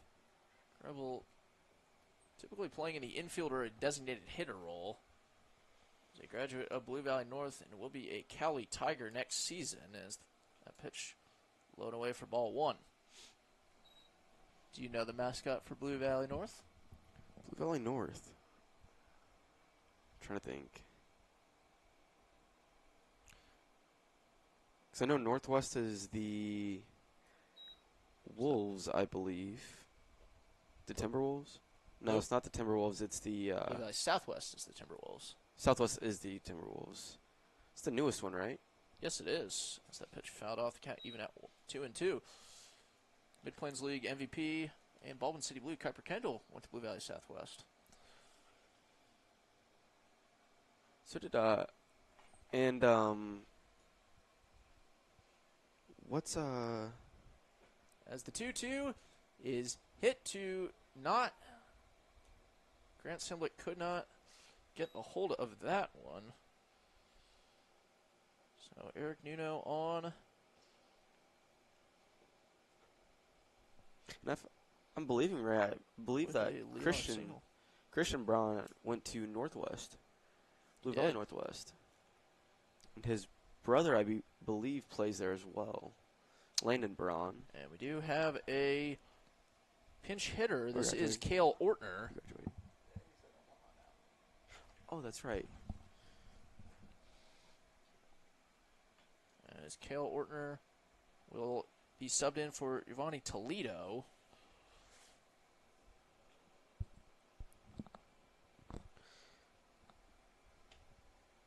Which Toledo is the designated hitter.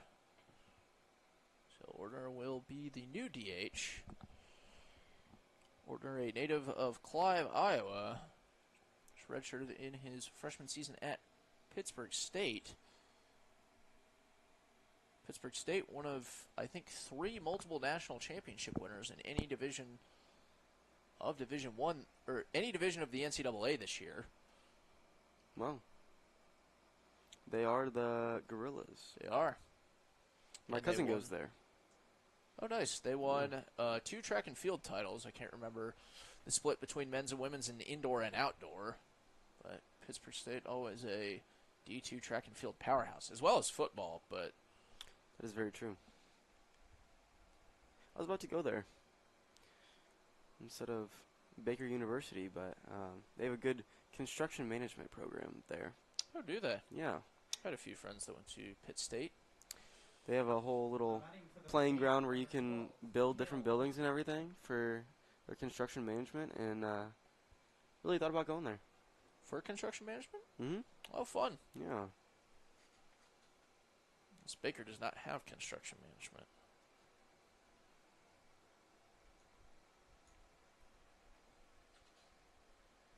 As the first pitch that Ortner sees is low for ball 1.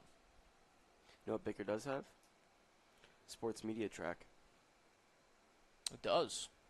I almost did that. Then it just didn't fit my schedule as Nuno was off running to second base anyway as that pitch low for ball 2. So the count now 2-0 to Ortner. Do you have any funny? I don't know what I'm asking. Yeah. 2-0 in there for called strike 1.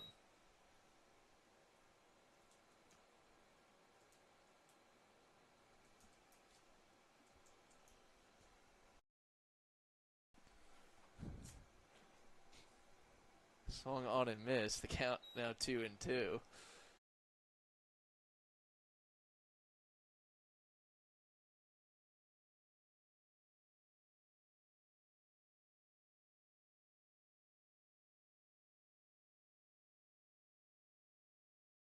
That pitch is in there for called strike 3. Cale Ortner is sat down looking, and Quinn Grobel has his first strikeout of the evening. batting the first baseman, number 34, George Andrews. Baldwin City, 1 out here in the top of the 5th inning. That's George Andrews, the next batter in. Andrews currently 1 for 2. Has reached base 3 times, though. A single and 2 walks, and 2 runs to his credit. So he sees the first pitch from Grobel, low for ball 1. Oh, the mascot for Blue Valley North is the Mustangs. Oh. I think I do know that. As the 1-0 turns to 2-0, that pitch once again low for ball 2. But in Johnson County, there are so many different schools for each area, whether that be Overland Park, Olathe, Shawnee, Lenexa. Pitch fouled off. Did you know, actually, that Lenexa does not have a public high school? I actually did know that. I They believe it is the have largest city in Kansas to not have one. I did not know that. Well, it's like 8th, and I don't know if that's an official stat, but I've always believed it to be. Because they only have St. James. That is true. As I do live right over there. As the 2-1 fouled off. Count now 2-2. But yeah, if you look at just Johnson County as a whole, I mean, you have all the Olathe schools. That includes Olathe North, Olathe South, Northwest, and then all the Blue Valleys. And as Blue Valley Southwest just got brought into the equation, and then That was like 15 years ago. But as the Southwest? ball drops into left field, Hudson Ivy not able to make a play on it. However, Nuno will not come home. So, runners at the corners with 1 out. George Andrews with another single. And in steps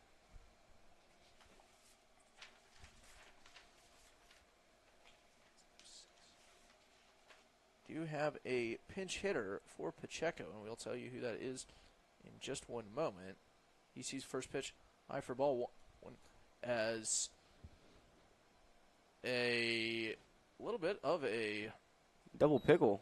double pick. So George Andrews will take second. So George Andrews stepped off the bag. It was kind of a little bit of a leadoff and trying to get Elijah Kincaid to throw down. He did, and in the process, Eric Nuno tried to run home. However, is tagged out in the process.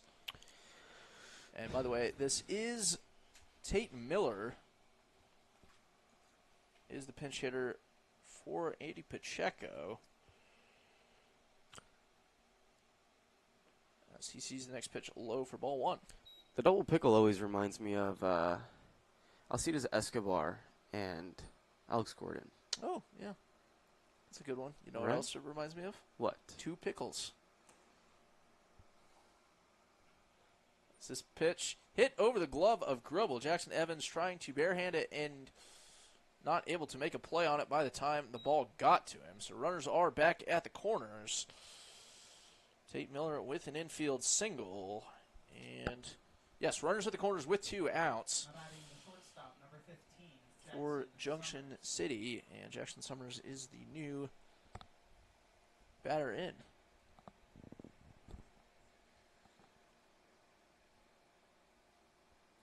You know what 2 pickles reminds me of? What is that? A double pickle. Hmm. First pitch. Good one, Joe. Summer sees is high for ball 1. Didn't. You know what else? A double pickle. You know what else 2 pickles reminds me of? What is that? Alcides Escobar and Alex Gordon. Wow. Who would have thought? That pitch blown away for ball 2. Quick update on the Royals score as of right now. It is 2-2 with a Nick Lofton 2-run homer to center.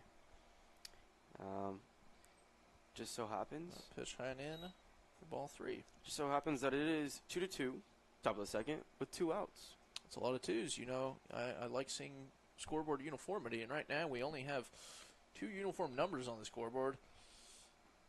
as 3-0 outside. So the bases are loaded now.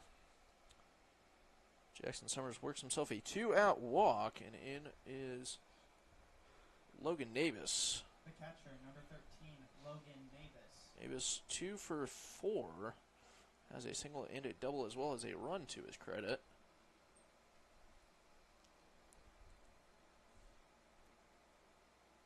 But the only two uniform numbers on the scoreboard, Baldwin City has 5 runs. It is the 5th inning. 5th inning, yes. As Davis hits this one back, Grobel was not able to get to it, and George Andrews will score. So make that 16 runs for Junction City. The right fielder, number 43, Hayden Oviatt. As the line moves.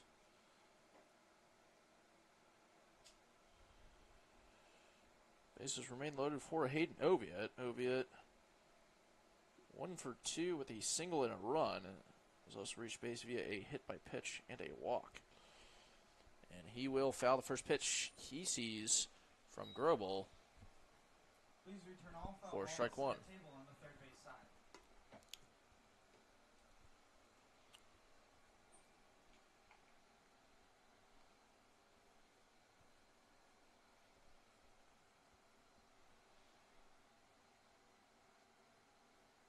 So the count now 0-1.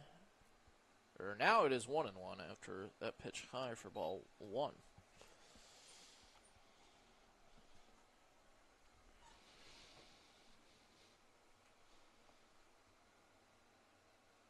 The 1-1 swung on and missed. So the count now 1-2.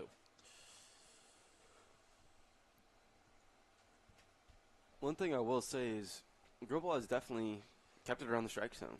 I mean, not too many wild pitches, and letting either the defense do the work or getting them himself.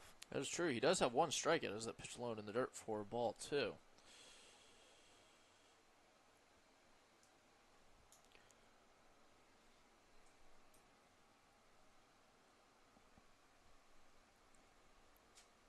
So the count 2-2 with 2 outs. As this pitch fouled off on the first base side, so the count will remain at 2s.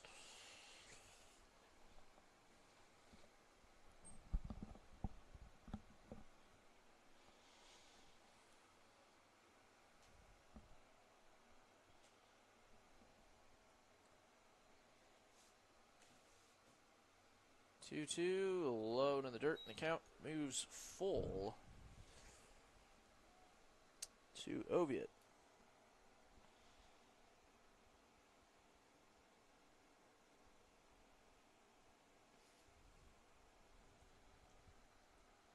The payoff pitch fouled. We will do it again. So a little bit of a... Never mind, I have that wrong. Up till the 3rd out of the last inning, Baldwin City had not recorded an out with a full count. They now have 1. They're looking for their 2nd. Of course, any kind of out gets them out of the inning, and a walk would bring home another run. As the runners will go, and Oviatt lines this straight to Jackson Evans at short. Good heads-up awareness from him, but that'll do it here in the top of the 5th inning. 1 run off 3 hits, no errors, 3 left on. We move to the bottom of the 5th. Junction City now leads 16-5.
Ryan Cox leads off the bottom of the 5th inning.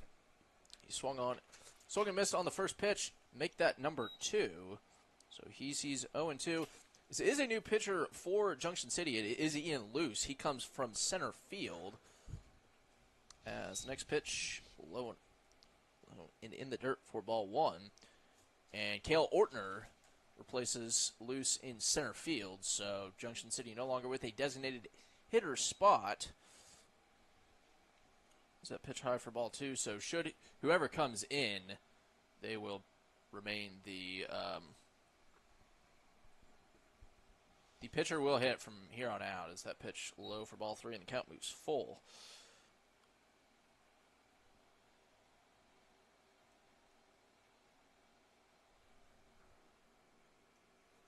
Whoops.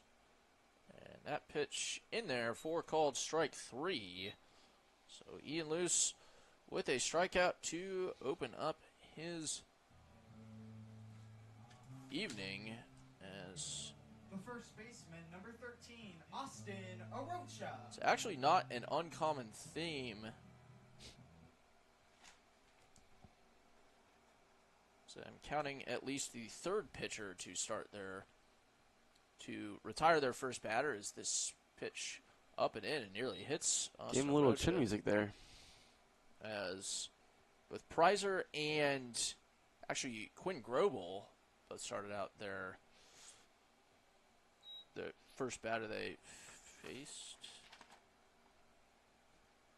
No, I have that wrong. Just the first out they recorded, which is more. There's a lot of first out recorded as strikeouts. That pitch low and away. The count now 2-1.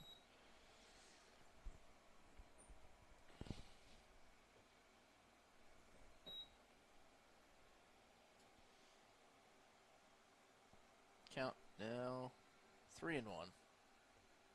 I do want to point out, Joe, the new jerseys of the Blues. They do have them. As that pitch high for ball 4. They went from a good old cotton green, or cotton material green, to a nice dry fit lime.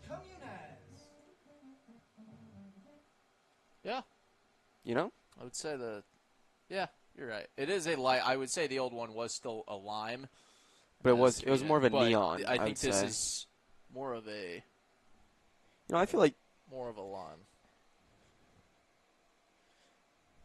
He's count now 0-1. Make that How about- 1-1 to Luis Comunez. how about avocado? Like inside an avocado green. Okay. You see that? I don't usually look at avocados, but I can get behind. You can get behind that one, huh? Yeah. I don't know. I thought of it, and now I can't stop thinking about it.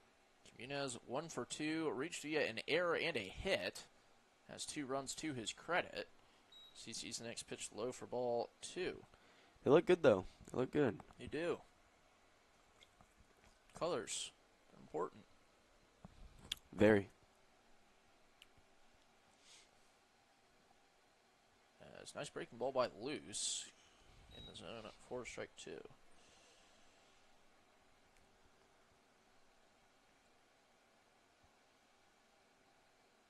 2-2 hit into center field, but it will not be caught by Ortner. However, the throw actually there will not be single. The catch was going to be around his ankle, so yeah, he had to go low for it. he was either going to go low, or what I've seen or what I've noticed from MLB players is they will slide and catch it more obviously close to their armpit, but Simblick shows bunt on his first offering. He is 2 for 2 with a single and a double. Of course, if he hits a triple and a home run, that's a cycle. well, there's plenty of time. That's true. As he shows bunt again and once again fouls. The count now 0-2.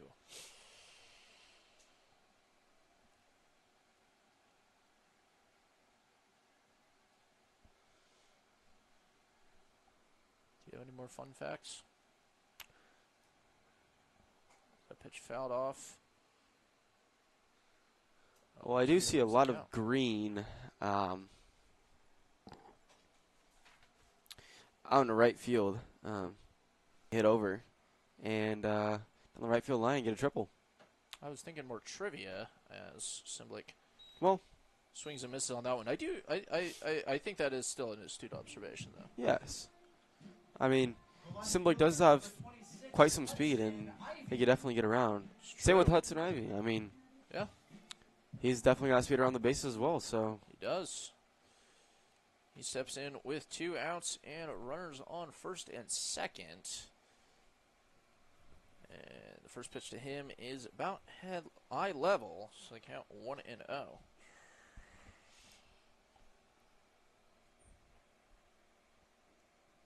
Swung on and missed.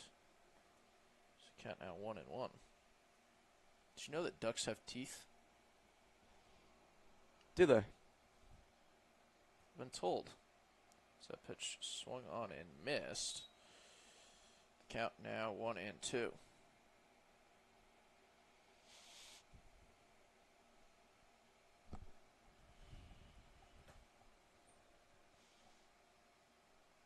1-2 in there for called strike 3. As Ian Luce escapes the 2 base runners. No runs off, 1 hit. No errors, 2 left on. Junction City retains their 16-5 lead as we go into the top of the 6th inning. And with that, we will take a break.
Tyrell Taylor leads off the top of the 6th inning.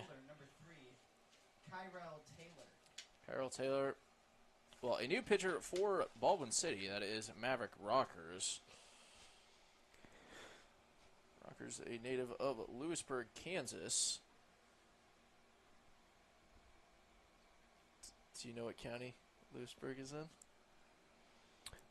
I don't want to even guess. It's a Miami County. Actually, I know I've said I know that Football one. a lot, but I did actually know that one. Yeah. Yes, next pitch, same, just about the same location, so ball 2. Do you know the county seat of Miami County? I do not.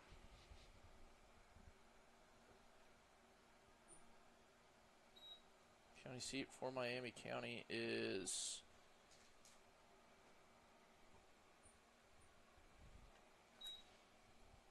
Paola, as the 3-0 is in there for 3-1. Swung on and missed. The count now 3-2.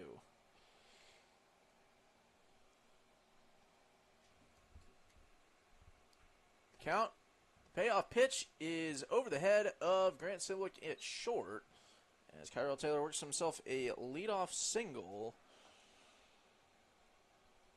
The time he was retired was a line out straight to the pitcher. All right. Ian Luce, now the pitcher. Sees first pitch of his at bat inside or in there for called strike one. Rockers just finished up at Highland Community College. Will take his talents to Leavenworth next season at the University of St. Mary. This ball lined into right field. As Ian Luce with a no-out single.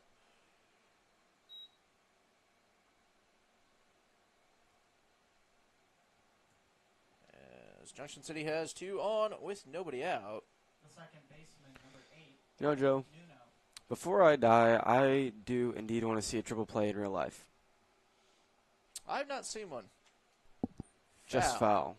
Yes, just on the other side of the first base line. So count 0-1 to Eric Nuno. Yeah, I'm not sure I've ever seen a triple play. Really? Even a video. I think back Maybe I'll look one up. back when I was younger, I definitely was fantasized over the odd plays in the MLB and, you know, just the overall fun things that happen in the MLB. And obviously a triple play is something that's rarely done. So you saw a couple of those in there. Do you remember Troy Tulowitzki turning an unassisted double play? And that was like one of the coolest things to me, is this ball is hit into right field.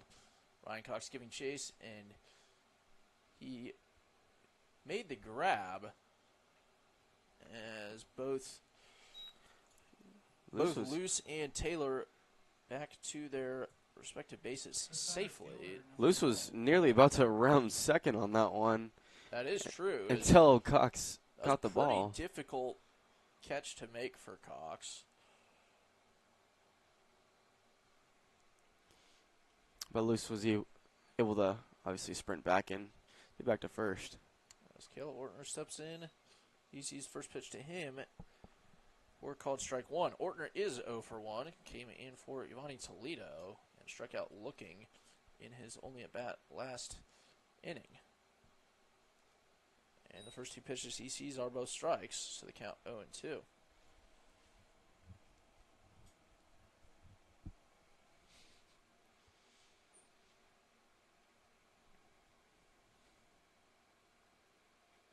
The 0-2, chop foul on the third base side. 0-2 still the count. You know what I have been watching lately? What? Trevor Bauer and his success in Mexico. Eh. You know, Fan. How's that pitch? Past Elijah Kincaid, so both runners. I think I'm moving more up to third. I think I'm more just obsessed with the idea of his thought process through the pitching. You know, throughout his whole appearance, the way he goes about pitching, the way he goes about sequence, and just recovery overall, as that's a foul ball to the right side. But yeah, I mean, he's just got a lot of things to touch base on when it comes to pitching, and I guess overall just recovery as a baseball player. So it's interesting, but yeah. I liked it better when he was getting shelled in the Japanese league. Did you? Yeah. There's the 1-2, low, and Kincaid can't get a hold of that, so that one will be another run scored. Kyrell Taylor scoring from third, and Ian Luce moving to third. And the count not the count, the score now 17-5. You know what I've been watching recently? What up? I just finished Cheers. Really? TV show, yeah. How was it? Yeah? Very good. Maybe one of the better series finales of any show. Really? Certainly better than Seinfeld, and I love Seinfeld, but the finale of it's not good. Right. Count low for high for ball 3 in the payoff pitch, low and away. 4-4. So Kayla Ortner, after seeing 0-2 to start that count, First baseman, number 34, George battled back and worked himself a walk. So Junction City with runners at the corners with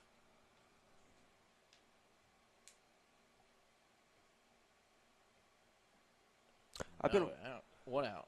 I've been watching Tacoma FD. Have you ever seen that? Possibly. It's on Netflix. It's about fire. It's a sitcom about a fire department and just kind of, the ins and outs of it. And it's kind of like if The Office were to be in like a fire department. Oh, interesting. Yeah, it's pretty funny. Been watching that quite a bit. Is that pitch roped foul? Been watching that in the middle.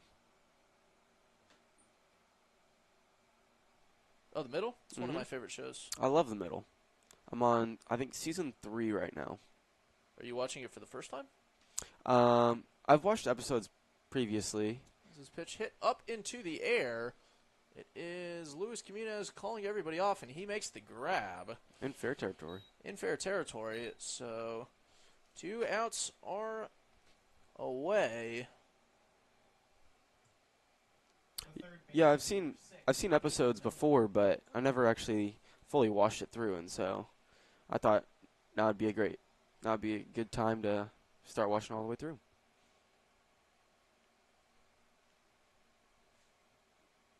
It's a great show. It's the first pitch to Miller. It's Tate Miller. He's in there for called strike 1.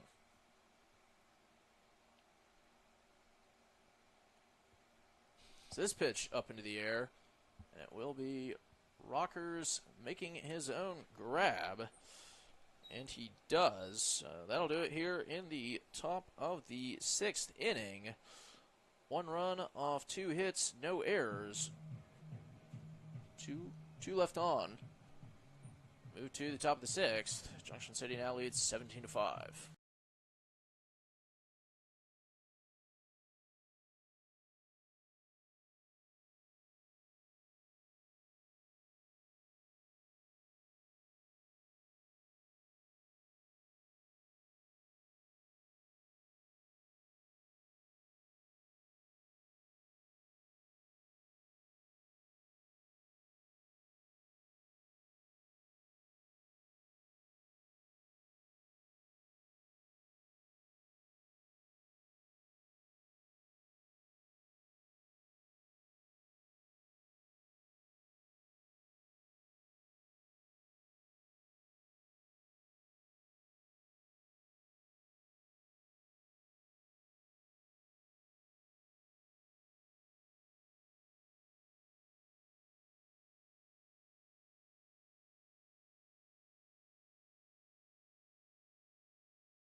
The bottom of the 6th for the Blues. Jackson Evans leading off the Jackson Evans. bottom of the 6th inning. And here's Junction that famous Taylor Swift song. It is true. He is not the only one on the team with it, with a Taylor Swift walk-up song, as he swings and misses at the first pitch by Ian Luce. The count now 0-1. Evans is 1 for 3. Reached via a single in the 4th. Oh, bad hop. Low Might have taken it. away, and yes, I believe Logan Davis taking what of a nasty hop on the pitch.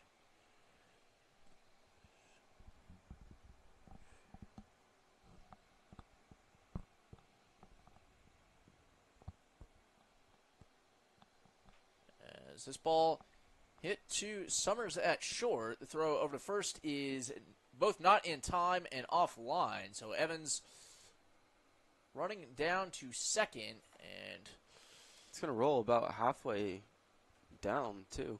I'm going to credit him with a single and then reach second on a throwing error. I'd say that's probably the right call there. Because he definitely beat the throw by Summers. He definitely beat the throw. The center fielder. As number Isaiah one, Garcia, Isaiah Garcia. the next batter in.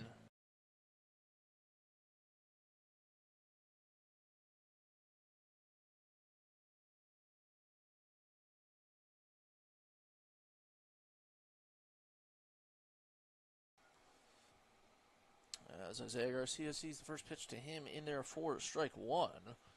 Garcia is 1 for 3 with a single. Next pitch to him, ball one.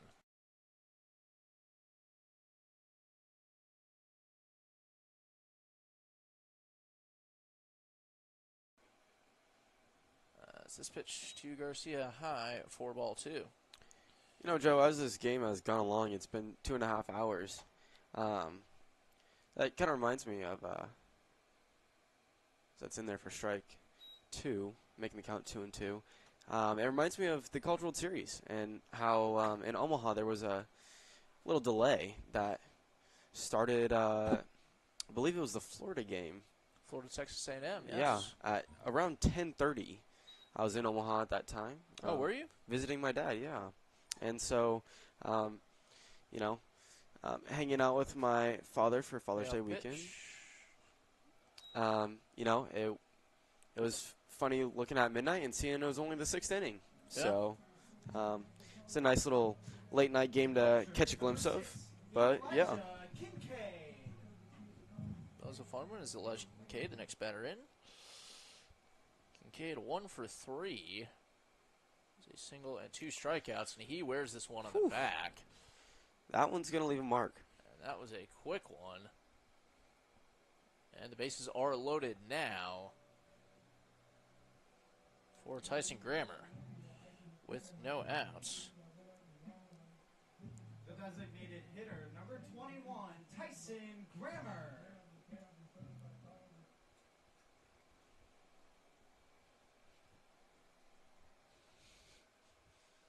Grammer sees the first pitch in there for called strike one.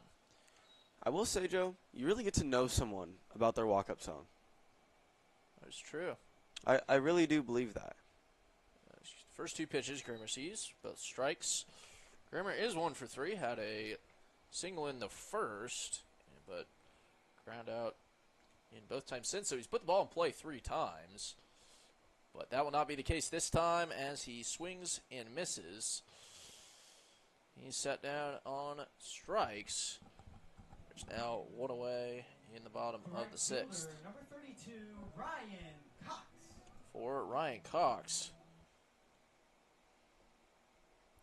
Ryan Cox 1 for 3 with a double and a run. Swings and misses on first offering, so the count 1-2 to him. If you were to have a walk-up song, Joe, what would it be? As it's a swing and a miss for strike 2. I have to think about that one. It's the 0-2.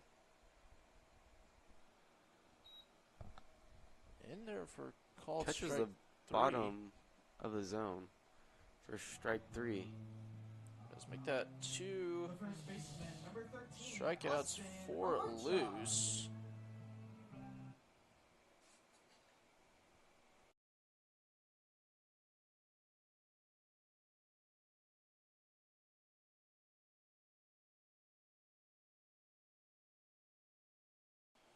First pitch to Rocha, a ball. Make that a strike.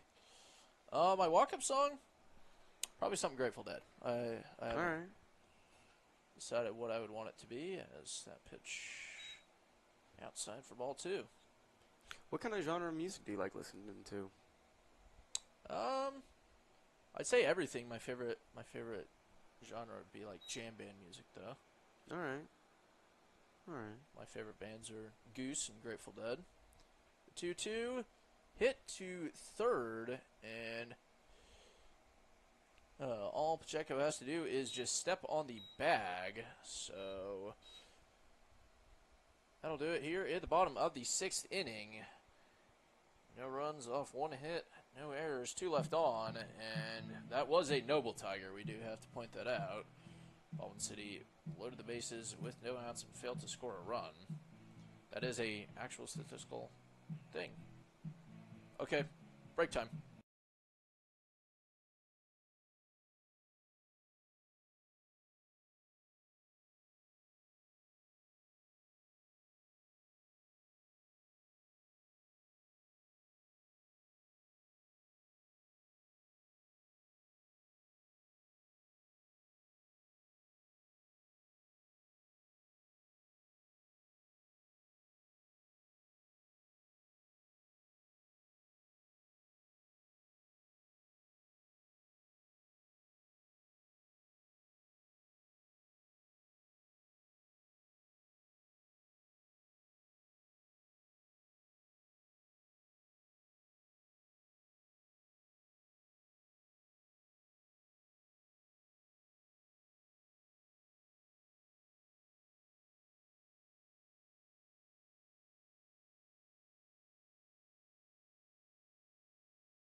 Jackson Summers leads off the bottom of the 7th inning.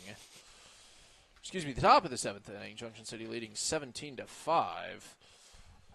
Brennan Johnson, the next pitcher for Baldwin City. His first pitch to Summers swung on and missed. 4 strike 1. So with the difference being 12 right now, unless Baldwin City can score at least 2 runs, actually at least 3 runs. That pitch in there for called strike 2, so the count 0-2. And that's assuming that Junction City does not score any runs. Then the game would be over, as the difference is Baldwin City must cut the lead to 9 for the game to continue, as that pitch outside, high and outside for ball 1. 1-2, swung on and missed. And Brennan Johnson has himself a strikeout to start off the top of the 7th inning. The catcher, number 13, Logan. I will say, Brennan Johnson does not have as much velo as some of these other pitchers on the Blues team, but, man, he has the location. Yeah, he also has that dog in him. He does indeed. He does indeed. He has that dog mentality. Logan Davis swung on a miss. Yeah, he did throw last night in Game 2 in Junction City, as he came on in the later innings. And, well, he's throwing his second night in a row, as this ball is hit into left field. I believe that is Marquis Williams out in center field now. So a few subs by Baldwin City. It is Cade Adams at third base. The right fielder, number 43, Hayden Oviatt. Ryan Cox has moved to first base. I believe that is Jaden Ford out in right field, Marquis Williams in left, and I can't tell, or Marquis Williams in center. I can't tell who's in left.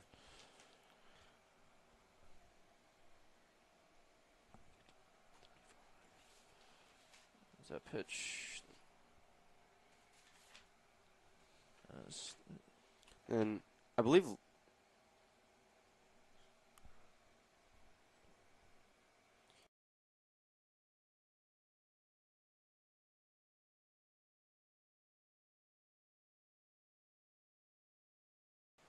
Okay, so it is Kai and Gus in left field.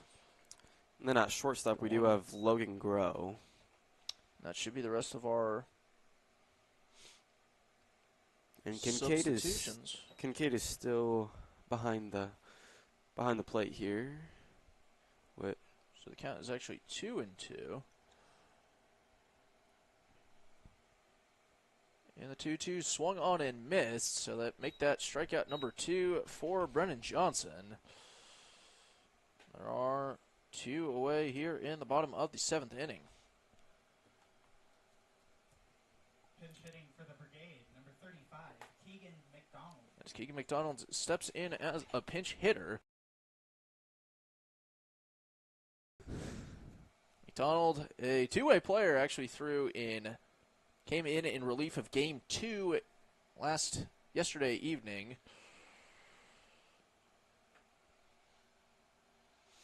A native of Clay Center. Swings on and misses in the first offering. McDonald, no stranger to this ballpark, played in Baldwin City in 2022 and was an all-star in what was the Blues' most successful season all time. Looks like a little off-speed there for Brennan Johnson. Outside 4-1, and Brennan Johnson was on that team, so it is former teammate to former teammate. As Keegan McDonald hits this one up in the air, Jaden Ford is back and cannot make the grab. So Davis will score. McDonald at second.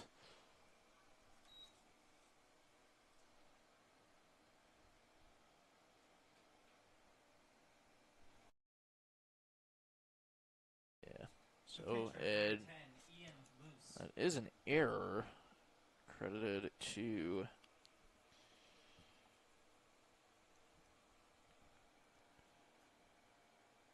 Jane Ford. Right field, yes. As Junction City extends their lead to 18. And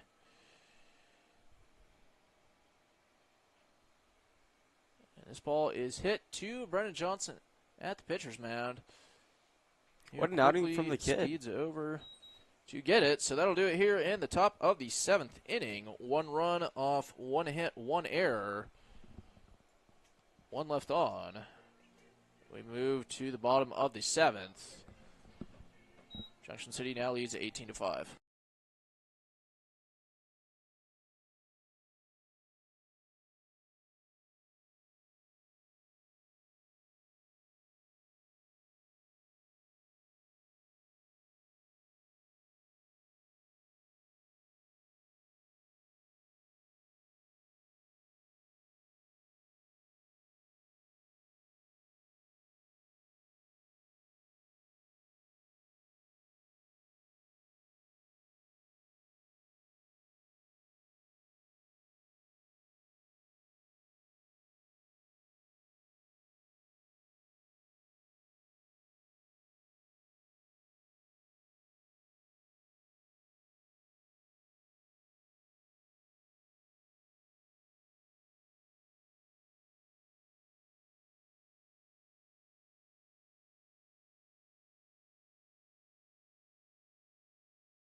Cade Adams leads off the bottom of the 7th inning here in Baldwin City. He swings and misses on the first offering to him. He replaces Luis Comunez. as that pitch is in the dirt for ball 1. So count now 1-1. Make that 2-1.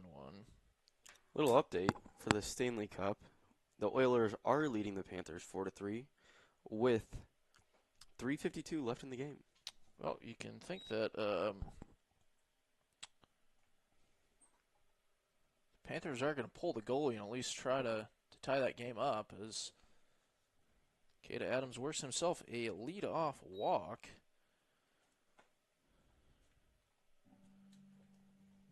And in steps Logan Grow. The shortstop, number 11, Logan Grow. Logan Grow up to bat. As he sees the first pitch, low and in for ball 1. Grow replaces Simblick in the lineup. And Grow takes that pitch. As the first Right three, outside for ball 2. the first 3 batters, I believe, are going to be getting their first at-bats of the night, with Kai and Gus on deck. And I believe That pitch low and in.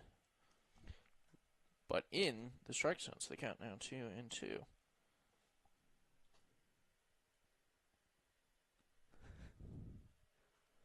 This pitch fouled off. So the count remains at 2-2. And I believe whoever's in the hole, it's either Andrew Brubeck or Kendall Rivera. So it will be 4 batters on the first 4 that will get their first at-bats of the night. As Logan Grow swings and misses. 1 away here in the bottom of the 7th. The left fielder, number 2, Kyan Gus.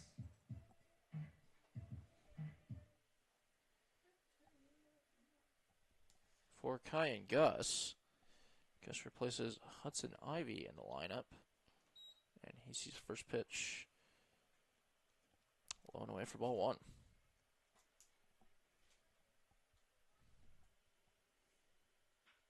He sends this one over the head of Nuno at second. As Kai and Gus is on with a 1-out double.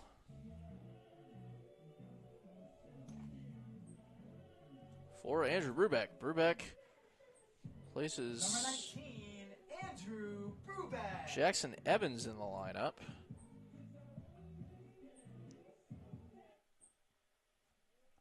And Kendall Rivera is now on deck. As Brubeck sees the first pitch, low for ball 1. Brubeck, power hitter for the Blues, wouldn't be surprised in this first at-bat of the game. Pitch For to him high for ball 2.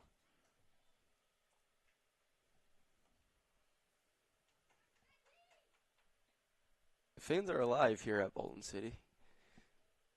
Hearing everyone cheering on Brubeck.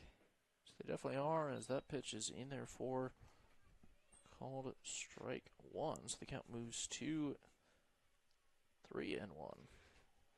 Back to NHL, the Panthers do have an empty net with 1:34 left in the game. As the 3.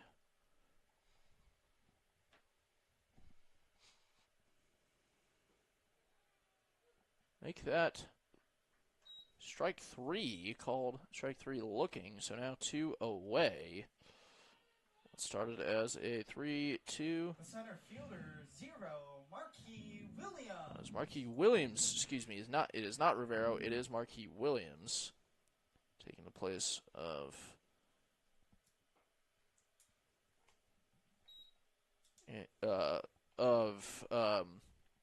Isaiah Garcia, and Baldwin City down to their last out, now their last strike, as the count now 0-2 to Williams.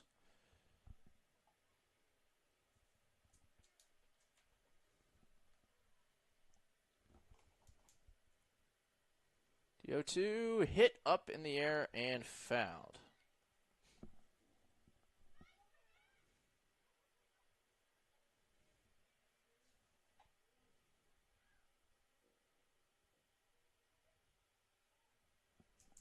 The 0-2 swung on and missed. Marquis Williams make that strikeout number 3 for Ian Luce. Make that strikeout number 3 for Ian Luce. And that'll do it here in Baldwin City. Junction City with the 18-5 run rule win. 18 and the Baldwin City Blues 5. The Blues will be back in action. Junction City sweeps the 3-game series. Tomorrow night as they take on the Kansas City Monarchs at 7 p.m. Please stay safe. Junction City moves to 5-4. Baldwin City falls to 2-6. That'll do it here for us tonight.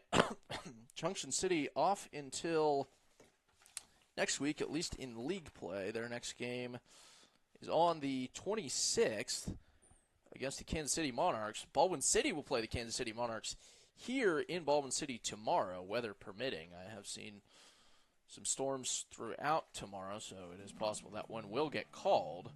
But for right now, that game is scheduled to be played, and we will be back on the call for that tomorrow. So until then, thank you all for listening, and stay safe. Yeah, stay safe, have a good night, and we'll see you tomorrow.